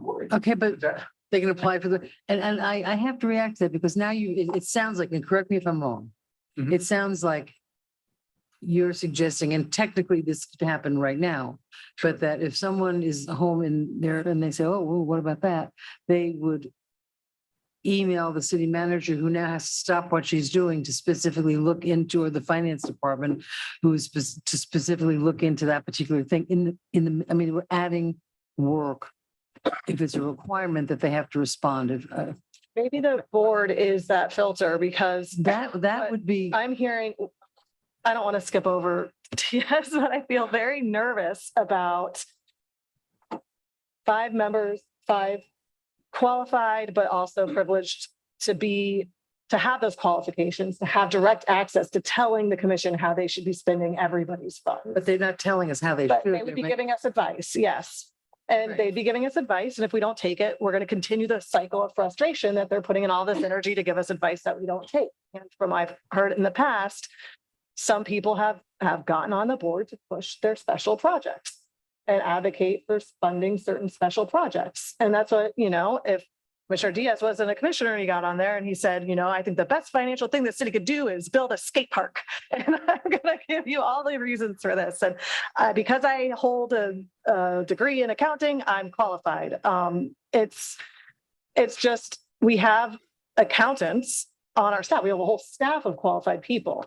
So I want clarification for myself. Exactly what is it? Who sets the agenda? What exactly are we asking them to do? And how do we ensure that we don't give 5 members of the community an outsized voice? Like, I think it would be great if they collected input from the community. I don't think you need to have a CPA to read a pie chart and say, hey, did you know X% of your funds goes to leisure services? Wouldn't you, do you want to increase that or decrease that? Or where What are they basing what are they basing that decision? I know you're hearing frustration because we are, some of us are better about money in the budgets up here than others, but we are the people that have been elected to work with staff. And I'm not saying don't get different ideas from people, but to stop the process, to go down somebody's particular, what about this? What do you want the 5 people to do? That's my question. What are these 5 people doing? Are they No, I agree. representing the whole We need to community? find- Are they we have- representing themselves? City manager. If you don't mind, I'm sorry, Commissioner Diaz, just on that point. Now, the resolution does specify duties of the board. And one, it says review and recommend action relating to the city's comprehensive annual financial report, audits, investments in bond and other debt related. Review, make recommendations on the rates and fees charged to the city. A recommendation to make recommendations on the city manager's proposed annual budget, and review and make recommendations on the proposed annual capital improvement program. So certainly this is all related to the budget and the formation of the budget. And so I see that this committee is this board would be very helpful in being the first community input process of reviewing the draft recommended budget from the city manager. So And the public comments would go to the board. well, once, say for instance, in this budget process now, Mhm. we are forming a recommendation to submit to the commission. When we submit that recommendation to you, we also can submit that recommendation to the advisory board, and that'll be the first public input Right. and transparency review of what that budget is. And so this can be a group that reviews the budget, gives some comments. They could, as Yannick say, they can have that review to support staff, because when they review it, of course, we'll most likely be part of a meeting. They'll ask initial question. They may drill down on certain areas of questions so that when we discuss this among the commission, this board hopefully will be able to come and accompany staff and says, yes, we support this. We reviewed it. We asked questions. We understand that process, and it doesn't negate any other public comment in the process, but this is just a more formalized first overview by the public, so to speak, as a whole, And- and drill down on some of the questions. And If- staff would attend, and there would always be a staff member at that meeting. Yes, so Yes. you'll have a liaison there, and that would be your finance director. Okay. Yes, so you'll have myself, you have the assistant finance director that we're looking into, who will mainly focus on the budget, and you also have a budget analyst there. And going back to Commissioner McVoy's comment, The plan will be to present to them the budget to actual for all the departments. So they'll get the full insight of what's going on a monthly basis or quarterly basis, however often we're going to meet. Okay. Commissioner Diaz. I think a really important function that this board can serve, and I wonder if, and I think this will hopefully answer or address some of these issues we've been talking about. And this is something I've been thinking about for a while, is a lot of municipalities, they kind of have a means of informing the public on finance decisions and whatnot, sometimes like a newsletter, this month we voted on blah, blah, to spend this and that sort of thing. And we don't really do something like that. I mean, Who does that?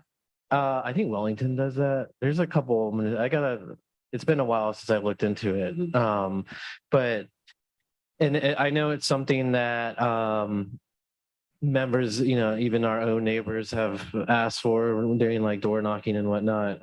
It's something that it tends to be accountants who apparently don't apply for the board, but they're definitely really interested in this information. And so I know we, as we make decisions, we post things and whatnot, but maybe a function of this board, because its purpose is supposed to be transparency, or to improve that, is to kind of come up with a regular, concise report, newsletter, or something that encourages the thing that Vice Mayor McVoy brings up, which I think isn't a replacement for a board, but I think is really critical, because we all do these meetings, and when we do budget meetings, I don't know, finance is not fun, so people don't show up, right? But we really want to do something to encourage people to comment on that sort of thing. And maybe this board could serve kind of that that function. Yeah, let's also bear in mind that every time we have a budget meeting, it's posted, it's public record. It is. It's not like we're Right, it is, but not everyone is going to go through a 700-page backup. So, maybe a concise, the cliff notes of what we just went over, they get that out there to try and maybe encourage people to submit their email. every department for every line item for. Maybe not everything, but the certain, dare I bring it up, our lights at the ball field, right? Like when there's a discussion on something where, we can use some encouragement or comments, stuff like that. I For agree with sure. you, Commissioner Diaz. I've mentioned it a couple of times to the city manager that when we do approve something, that on the front page, it should say, did you know, we approved 3.5 million for roads. Here's the roads that we're fixing. Mhm. And then 2 weeks later, we approved, Mhm. $700,000 for parks and recs. Here's the improvements you're going to see to these parks. Mhm. And like you said, a cliff notes, but something that where it's just every 2 weeks it changes, here's what we're doing. Here's the improvements. Here's the streets that are affected.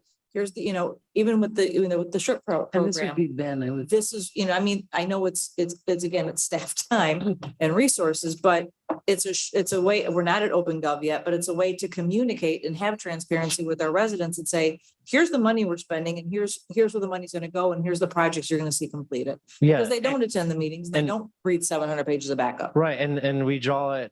The goal is to not get staff to do more of this. And that's why, this board maybe can go through our backup and pick out the things, because, not every purchasing contract is gonna, people aren't going to be frolicking at the doors to comment on the next time we buy, pipes for water or whatever. But certain things stand out, and that can be the role of the board to be hey, construction improvements, hot topic items, this is coming up, you might want to comment, or this is what happened. From your Yeah, here's finance, the update. from your FAB, here's your news throughout Right. the month. Yeah. Sure. Well, good idea. So you also know, we're working our budget in OpenGov this year. So Oh. so that'll be a feature that you'll see this year. So we'll be on OpenGov. Yes. All right. Okay. So, Commissioner Stokes. I would just like to add in the newsletter, since we're interested in transparency, but also education is, I think it's really useful for people to understand at a high level, set ARPA aside, set penny sales tax aside, set aside these one-time source of Mhm. funds, how much we really get, how much wiggle room we really have, because it's like, okay, our property, our ad valorem, we got an extra $1 million this year than we did last year. Right. Part of that's going to the increase and like the 3% across the board. And for plus we raised, And right, we raised. half PBSO that. contract. And at the end of the day, your 5 people are trying to figure out the best way to Yeah. split $250,000. Well, I mean, sometimes, exactly. You know, I think it's useful Sometimes- for the public to really understand. So when they're like, why don't you have a Yeah. new playground? Why don't you have this? Why don't you have that? It's like, well, this is kind of We don't have a lot of money. where it works. And so, But No. it's, if, Go ahead, Commissioner McGuire. if I might add to that, one of my frustrations for years with budget process and budgeting in general is we do get, you know, big thick notebook with a bazillion line items, and it's really of no use either to us or to the public. It is useful to have and as an appendix somewhere or other that somebody, if they want to look at how many pencils did we buy in the third department over, you can go look that up. But what you really want to have is sort of, I think what Commissioner Stokes was looking for is the same thing. I just picked up Doctors Without Borders. They had 2 pie charts. Here's a pie chart of where money comes from. Here's a pie chart of how we spend it. That kind of thing. Here's a pie chart. We get so much from property taxes. Everybody thinks that we're mostly supported by property taxes. We're not. You know, so Good idea. get some real basic stuff and, you know, do it by department. Then you can drill down a little further if you need to, couple levels, and I would assume the OpenGov supports a lot of that. yeah. But, you know, how big is the Public Works Department compared to the whatever department? Pie chart. How do, you know, pie charts are, people don't necessarily need the numbers. If they Mhm. can get to the numbers somewhere, that's great. But they want to have A sense. That's a good idea. Yeah. You're talking like an annual report, like a Yeah. 9/9 different. essentially, and very digestible of, you know, and again, you can always, that's the whole virtue of doing things on computer is you can click on it for more information. This pie chart explodes into, you know, you really want the pencils, that's 3 layers down. Okay. And I think you'll see those improvements in this budget process as we Yeah. incorporate open government, gov. Isn't that right, Yannick? Yes, OpenGov. Yes, open gov. Okay, so do we have consensus to go from 7 to 5 That's on fine this with me. board? Seems realistic. Okay, and. Madam Mayor, Yes, the last thing I was wondering if you wanted to address section 2-135. Oh, yeah. Because when the ordinance was first drafted, it made the city manager or Oh. designee as the liaison. Do we want to change that to finance director? Finance director. Well, designee, he's her designee. So let's leave it there. Okay, May I make a suggestion also? It's very minimal. It's on section 2-131. Yeah, Can we change to the city's comprehensive annual financial report? Can we change it to annual comprehensive financial report? We have a different name for it now. Yes, we have a different name now. This is an old name, and we had a governmental standard board. They changed that name to ACFA. okay. So Madam Clerk will get that, the perfect name to put in there. Okay, thank you. I have a question about just the way that this functions. Is there who is setting the agenda of the board meetings? Does the board elect themselves a chair who sets the agenda? Or is it something where it feels very specific? We need advice on Well, it says. a bond or on, you know, I want to bring forward rates and fees today and you guys can dig into that. So yeah, I'm just curious of Who sets the the chair agenda? versus staff. Well, I guess because since they meet once a month, they would have to talk amongst themselves about what to talk about next month. Unless someone from the board directly contacts the direct finance director to put it on the agenda. Well, how do the rest of the boards, like the library board and the tree board and all them function? Like, what do they, Who sets those who agendas? sets theirs? It's a good question. I think it's a combination of the liaison and the chair and the issues. Oh, up. okay. Because remember, one, we bringing issues from the city for them to comment on and get advisement and their input. So we have to bring some issues before them, but also some of the advisory groups also have their particular role, and they may see things to bring up, to address, just like as we talk about the tree board, they may, as individuals, see issues around the city related to plantings, and they'll Right. bring it up to the meeting. So it's a combination of the Yeah. two. I think I would be, and I think that's true. I would be inclined for us to specify it in the language, if it isn't already, that either staff can submit items for the agenda or the chair of the board or members of the board, however we want to do it, so that it can happen either bubbling up or bubbling down, that both ways are possible. Because I think, and the reason I say it is that seems like a chronic problem with the finance board is that they feel like it's a lot of work with not much return. If they at least can set some of the agenda, that seems like a reasonable part of it. I don't know how it addresses the concern that Commissioner Stokes raised, that you can have a board kind of get taken over by a particular set of interests. I don't know how, I think it's a valid concern. I don't know how to address it. I think because we have a timeline and we have certain things that we expect for them to do, it makes sense for staff to set the agenda and then the board members can add to that agenda. But That's let's fine. make sure that if we have to review this department of the budget by this date, that gets done and we don't get maybe derailed. Do you think that this board should meet every other month? So then they can get through like if it's we're going into budget, right? Like, okay, here are the things that we're going to talk about. We're going into budget. And I don't foresee them having a real heavy to-do list for 12 months of the year. Right. Because like, once our budget's set, like, we might make decisions on what we're going to do with the ARPA funds or what we're going to do with, with this bond. But I don't foresee this board being needed every single month for 12 months. Like they might be able to take a 2-month break, but like gearing up, we really need them gearing up to. Yeah. I would saying, so I would maybe say like like after during a they set certain part of the year, like Yeah. when Yeah. we're like June, July, August, where we're talking about the budget every month, and then for the winter. Yeah, once budget's set, then they could go every other month. But I mean, I don't want to That's a burn good them out idea. either because it's a heavy There's a board. lot of, Right. Madam Yeah. Mayor, yes, ma'am.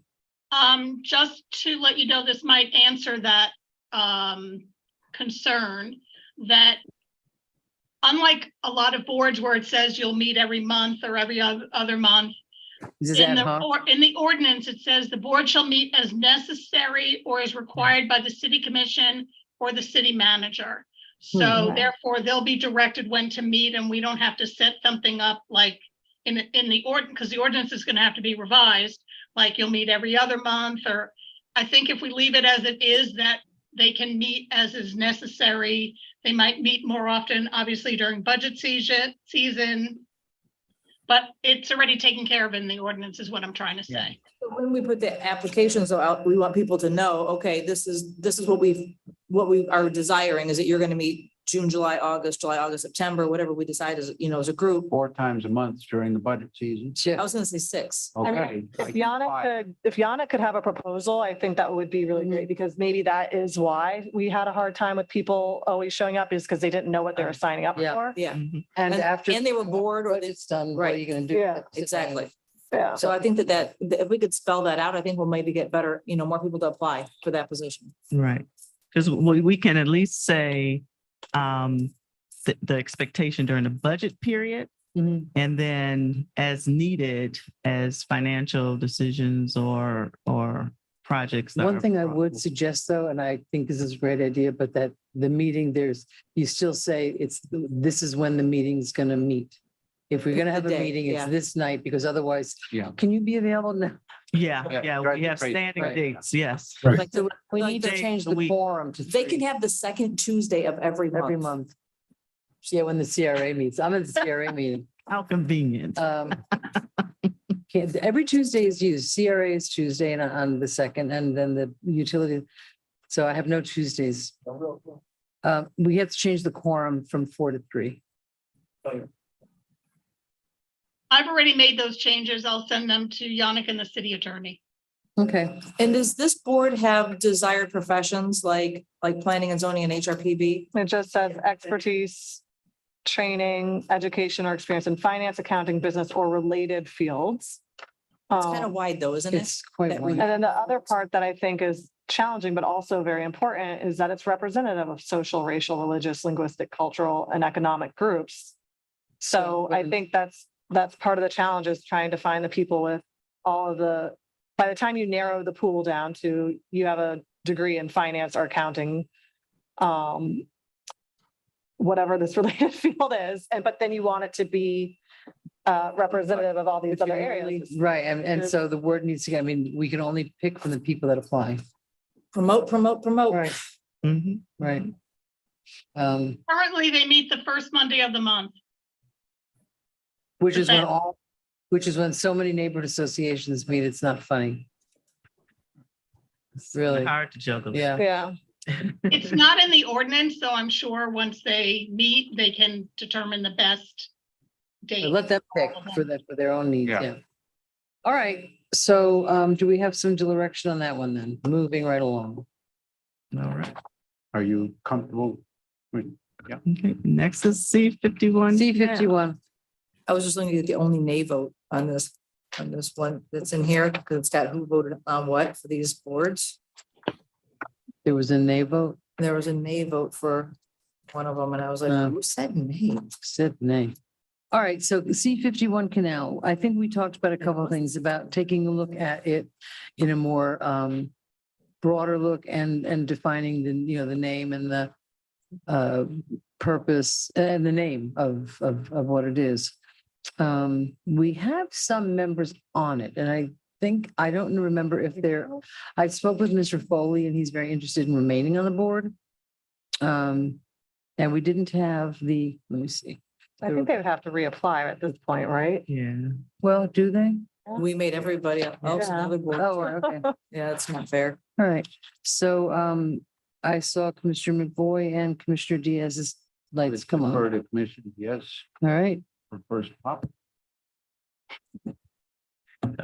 He's the soil guy. I'm the water guy, apparently. Yeah. Yeah, when we first talked about this, I think this board probably needs like the biggest reset of all of them, just because the original purpose is kind of like set sailed, if you will, let's use that expression. But I think there's a lot of opportunity here, especially with like, Lake Worth Lagoon Initiative. And I was recently tasked by League of Cities to be our representative, the league's representative on a county water task force, for example, as well. But I think we have, as a town, pretty unique situation where we have a lot of public property that is on the Lake Worth Lagoon, and there's loads of opportunity for improvement on all of those, and working on use and things like that. And so I felt like this board could be great if it was organized in a way that was addressing all of our lagoon side and city properties. So Bryant Park is obviously the obvious one, our golf course, Spillway Park especially, and then all the little like living shorelines and the things at the end of like a lot of the numbered streets, like North 18th and whatnot, and down South Palmway. There's a lot of lagoon side property to look at.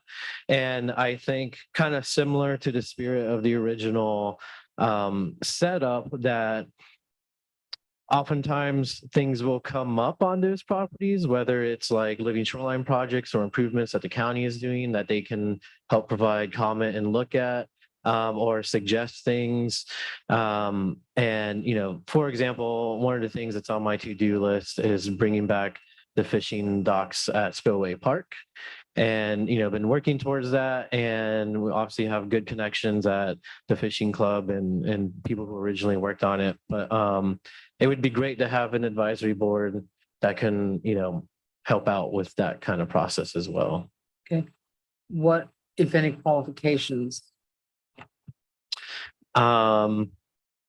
that's kind of like and the interesting one because using the fishing docks for an example, do we need an engineer Right. on that? And I would say maybe not in that case, because we make that connection through the initiative, through like Mark Hightower and all those people who were originally involved with it. But ideally we would want people who fish, Right. paddle, canoe, kayak, use our boat ramps. And I feel like there's no shortage of those No. people, right? Doesn't half the city work for South Florida Water Half Management? of our thing works with South Florida Water Management. I will probably call Drew and be like, he probably wouldn't be able to because of conflict, but we have our own. Something though, because I feel like the partnerships of all the work that we've seen have required such strong partnerships with Yeah. other. And I can tell you, we have through for example, my relationship with West Palm Fishing Club, which goes back a while, and like Tom Twyford and them, they're very good at getting government to spend money on projects, and also like County our Environmental Resources Management.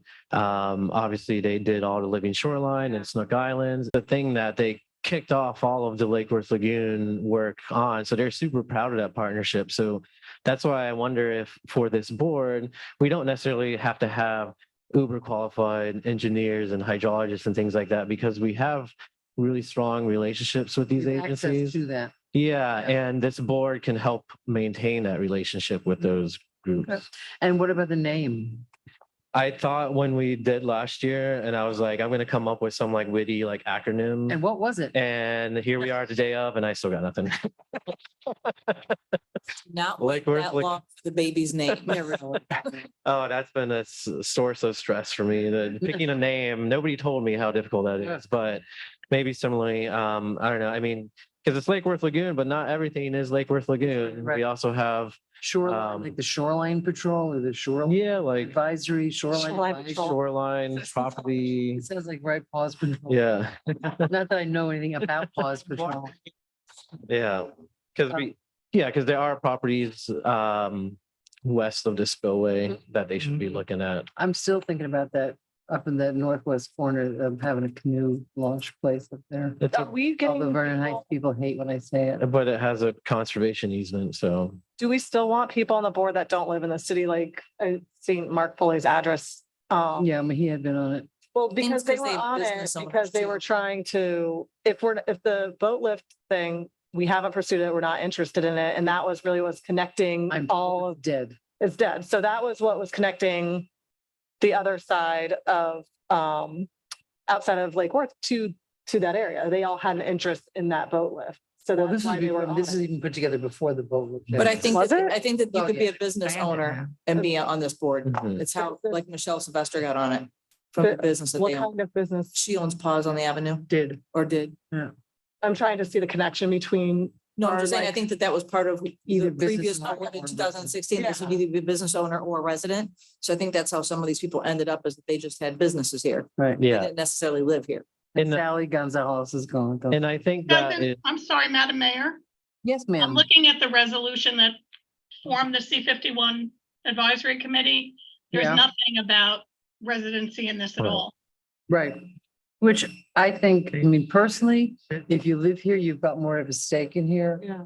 I kind of tend, and this is something where we do have a lot of fishermen and kayakers and people on the water. So I would personally say, let's have residents do it. I'm 100% on board with that. Okay. Commissioner, are you done? and the other thing, the last thing, and it's kind of based on qualifications, but and we can discuss this on what your thoughts are, but I'm going to put out there, we are highly affected by state and national water quality issues. And, obviously my day job, I work a lot on like Everglades law and whatnot, and how Lake Okeechobee is specifically managed. And we are in the sights of that, right? And we are often, and more so recently because of some rule changes, we are as a community are often thrown under the bus compared to others. Do you have And an example? yeah, so Lake Okeechobee System Operating Manual is a process that is going on that determines what we call LORS, Lake Okeechobee Regulation Schedule, which is basically the law that says, okay, Water Management District, the Corps of Engineers, in this scenario, this amount of water needs to go out to the northern estuaries or go south. Because of our hydrology or the watershed of Lake Worth Lagoon is so complicated that we share half of the watershed with sending clean water to Southern Everglades. And basically the short version is through that complexity, we often bear a really big brunt of Lake Okeechobee discharges, which includes a massive amount of nutrient pollution and also That comes out the secret.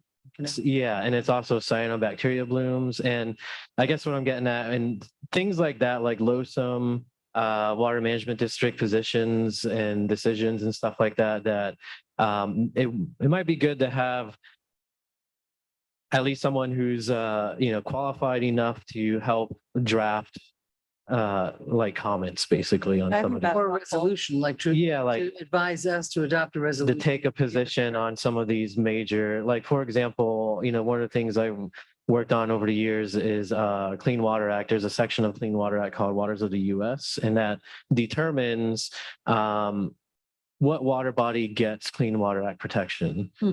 That was actually the very first time I met McVoy in person. Was we went to Kansas to provide commentary at the very first hearing regarding. Well, there's a long sorted process why it was held over there, and that was the only comment meeting. Let's put it that way. It was intentional, and so we went there in like February. It was like 10 degrees out. It was awful, and that evolved into Lake Worth Waterkeeper, challenging this rule change and taking the EPA to court.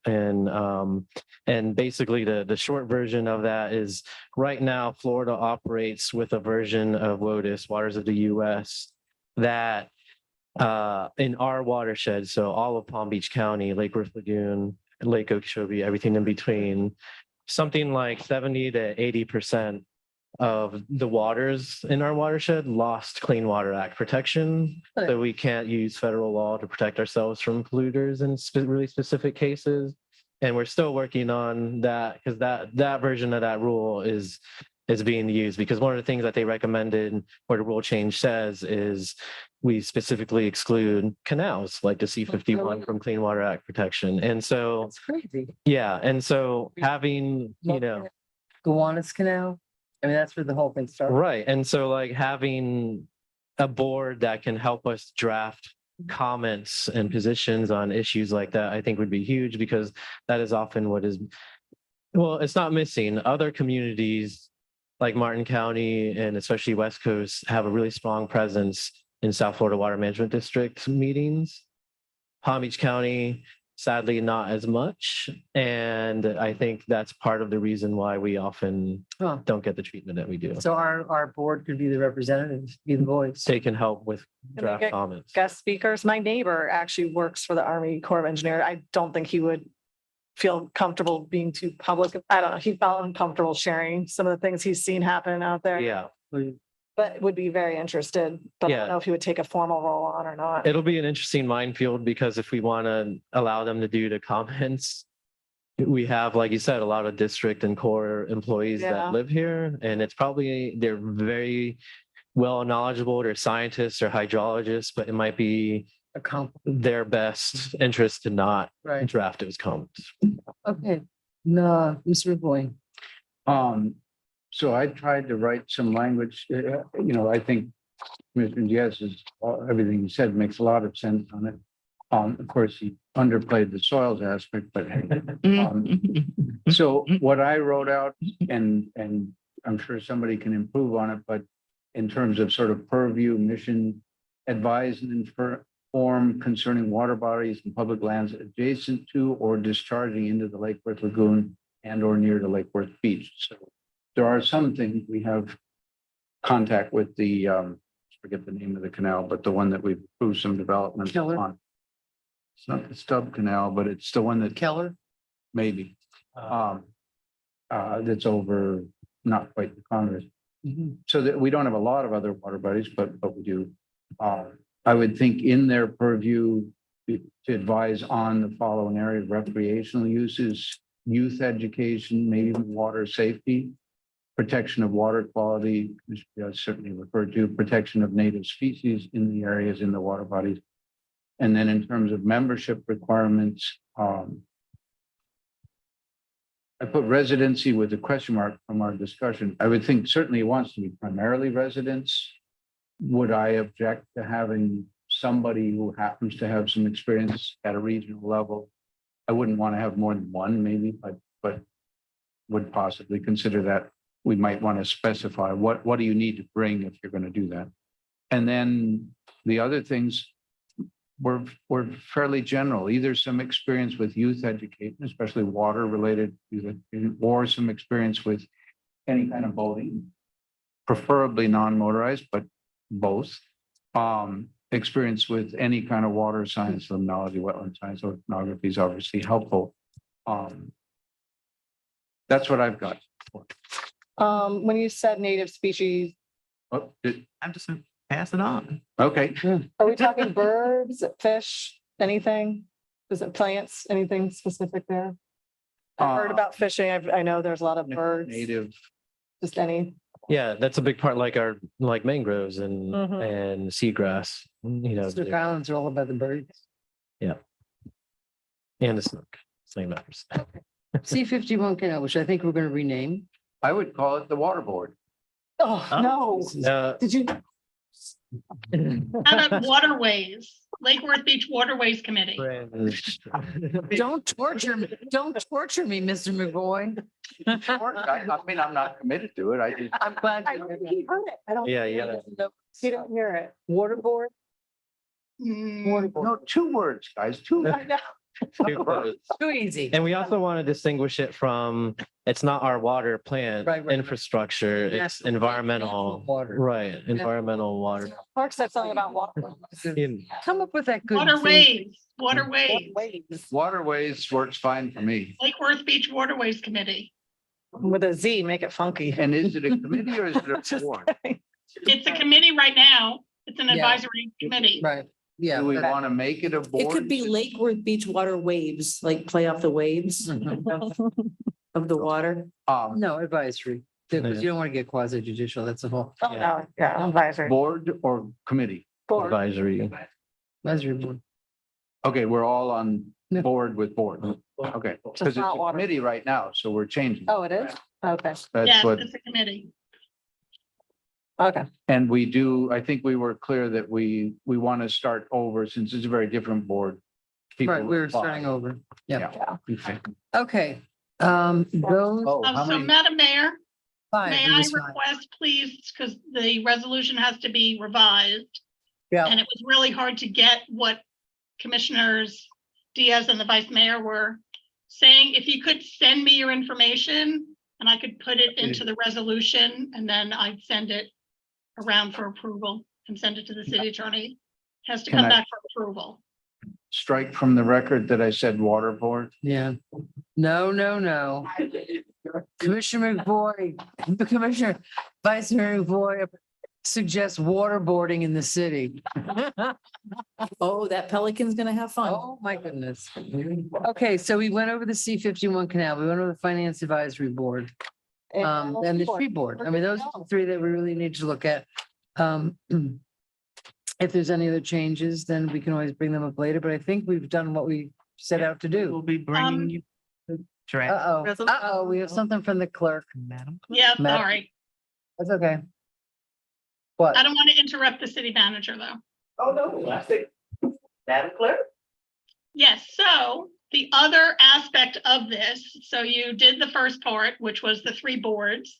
The second thing is having a consistent policy for the board meetings regarding access to the public, broadcasting of meetings, and meeting minutes. Okay, that's good. But now, something like the tree board, they are not. What? You mean our meeting? No, our meetings are all televised. No, not your meetings, the advisory boards. Right. Oh, I was so confused. Okay, that's. No, I'm sorry, just, this is only an advisory board discussion, so Right. have something consistent that I can relay to all of the liaisons, and so everybody is on the same page. Right now, they all meet, like, let's say the tree board meets in the conference room. I mean, they're not recorded, they're not, does someone take minutes? Yes, But is that a staff person or a member of the board? I believe the secretaries do the minutes. That's right. All right, so a board member, I'm just trying to think of how many meetings do our staff have to go to at night? Just the, do we have to, because we have the different categories. So planning and zoning, HRPB, CRA are all meet here. They're all recorded. They all Because there's follow all sunshine, right? that. The but our quasi-judicial. advisory- You're quasi judicial. But like library board, if they're not, I don't think we need to add complications to library board, tree Right. board. Right, Those kinds of boards, if they're meeting Like the. in the in the library. library, right. And, they're in the sunshine, they're taking minutes, they're abiding by. They post when they're gonna meet, so people know Yeah. if they want so to go. people Can show up and watch What about the water board? the waterways. The waterways board, I think it would be in the same, I think we Same. separate into like to me, that's a little, if there's gonna be 5 members on that one, advisory versus. that almost seems like they could meet here because that's kind of substantive, bigger than, Well, Yeah. So well, is the we FAB have, board. yeah, we have other What? FAB as boards that well. are 5 members. I think it's hard scheduling time here because if we right. have We're here. consistent meetings here all the time, Yeah, that then makes we don't have that workshops, we don't have time for us to. That's okay. Give them all the time that they need. They can meet, the library board can meet in the library. Yeah, While we're it's always nice to have a recording so that people know what's going on. That's the only thing that I'm thinking. I mean, maybe we could, I think it's not to televise it, but just if you want to have a We recording are of still it. one of the only cities, just so you know, you guys, in South Florida I know. that does YouTube and that does everything that we do. I don't think we have to do it for our advisory board. I don't think for the Okay. advisory boards. Minutes is fine. All right, That's- so, If people are worried about what's going on, they can come. come. Okay, right, that's fine. I'm easy. Okay, so, no recording. But do we have consistent attendance policies? Yes, we should have a Yeah, it's consistent. 20% and they're not allowed to miss more than, I think, 25% Yes, of the. it's consistent for every board. Okay. Okay. What, was there another thing, Madam Clerk? No, you have addressed everything, so Well, aren't I'll we? make sure I get that in the consensus. It only took us 3 hours. And I'll relay it also so that the boards will upload their minutes like I do for our commission Yeah. meetings. That they get Yeah. uploaded into Municode and it'll show up on the website. Right. Yeah. One more Is that thing the though. staff liaison does that or the board chair? That's staff, right? Staff has to upload it. The board liaisons are not able to do that. Right. One thing we do need to mention, because we're gonna have the board Interviews. applications coming up. Goes to the TPA, the citizen representative on the Citizen Advisory Committee of the TPA. We need to appoint somebody onto that.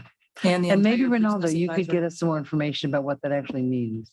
Yeah, Like when they meet, what they do. we can do a little right. Because I want to advertise that along with all the other boards that Right. we're gonna go out When for. are we doing this? We're doing this. Over just.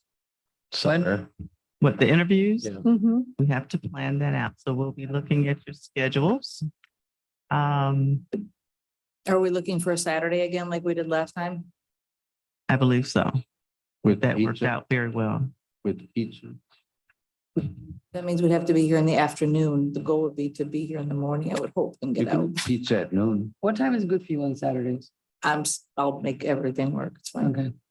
Yeah. I need to Madam update my- Mayor, last time we had 50 applicants and it took the whole day. Yeah. So the length of time will depend on the number of applicants. That's And right. also, we cannot have the interviews. I can start advertising once we pick a date. But we Yeah. have to revise the ordinances and the resolutions before we Mhm. start appointing. Do a resolution then to appoint, to decide to appoint someone to the Citizen Advisory Board for the TPA. If I we don't have know, I don't know if we need a reso. I'm talking about the 3 No. boards we discussed tonight. They were all Mhm.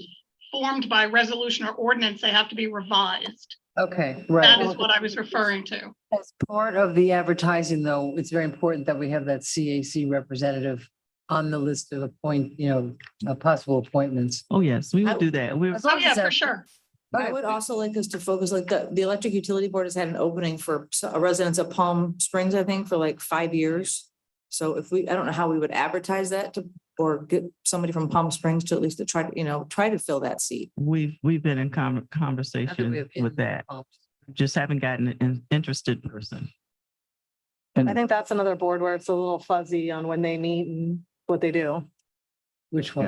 The The electric electric board. utility, it's another one that just Oh, gets right. called to me as As unpredictable. necessary, right. Yeah, I think it's hard to get Mhm. committed members to boards that And are. this, I just want to make one closing little statement. We have term limits now with commissioners and mayor. And I think that in every opportunity, each one of us has the obligation to mention to people that these, you step up. It's easy to sit and say, oh, boy, the commissions are idiots. But you've got to be willing to step up, run. And it's hard. So I think I'm a little interested. I'm going to be very interested to see what happens in a few years with term limits, because I'm impressing like I did it in my state of the city address is like, you got to step forward. And a really good way to get to know a little bit more about how the city runs is to become involved in a board, Yeah. just to get your feet wet. So I'm putting that out there, folks. Get involved, volunteer for boards, run for city commission, Motion to adjourn. motion to adjourn. Do I have a second? We don't need one. Thank you. Thank Then you. stop putting it on my minutes. You're mean. Oh, it says adjournment, but the meeting just will be adjourned.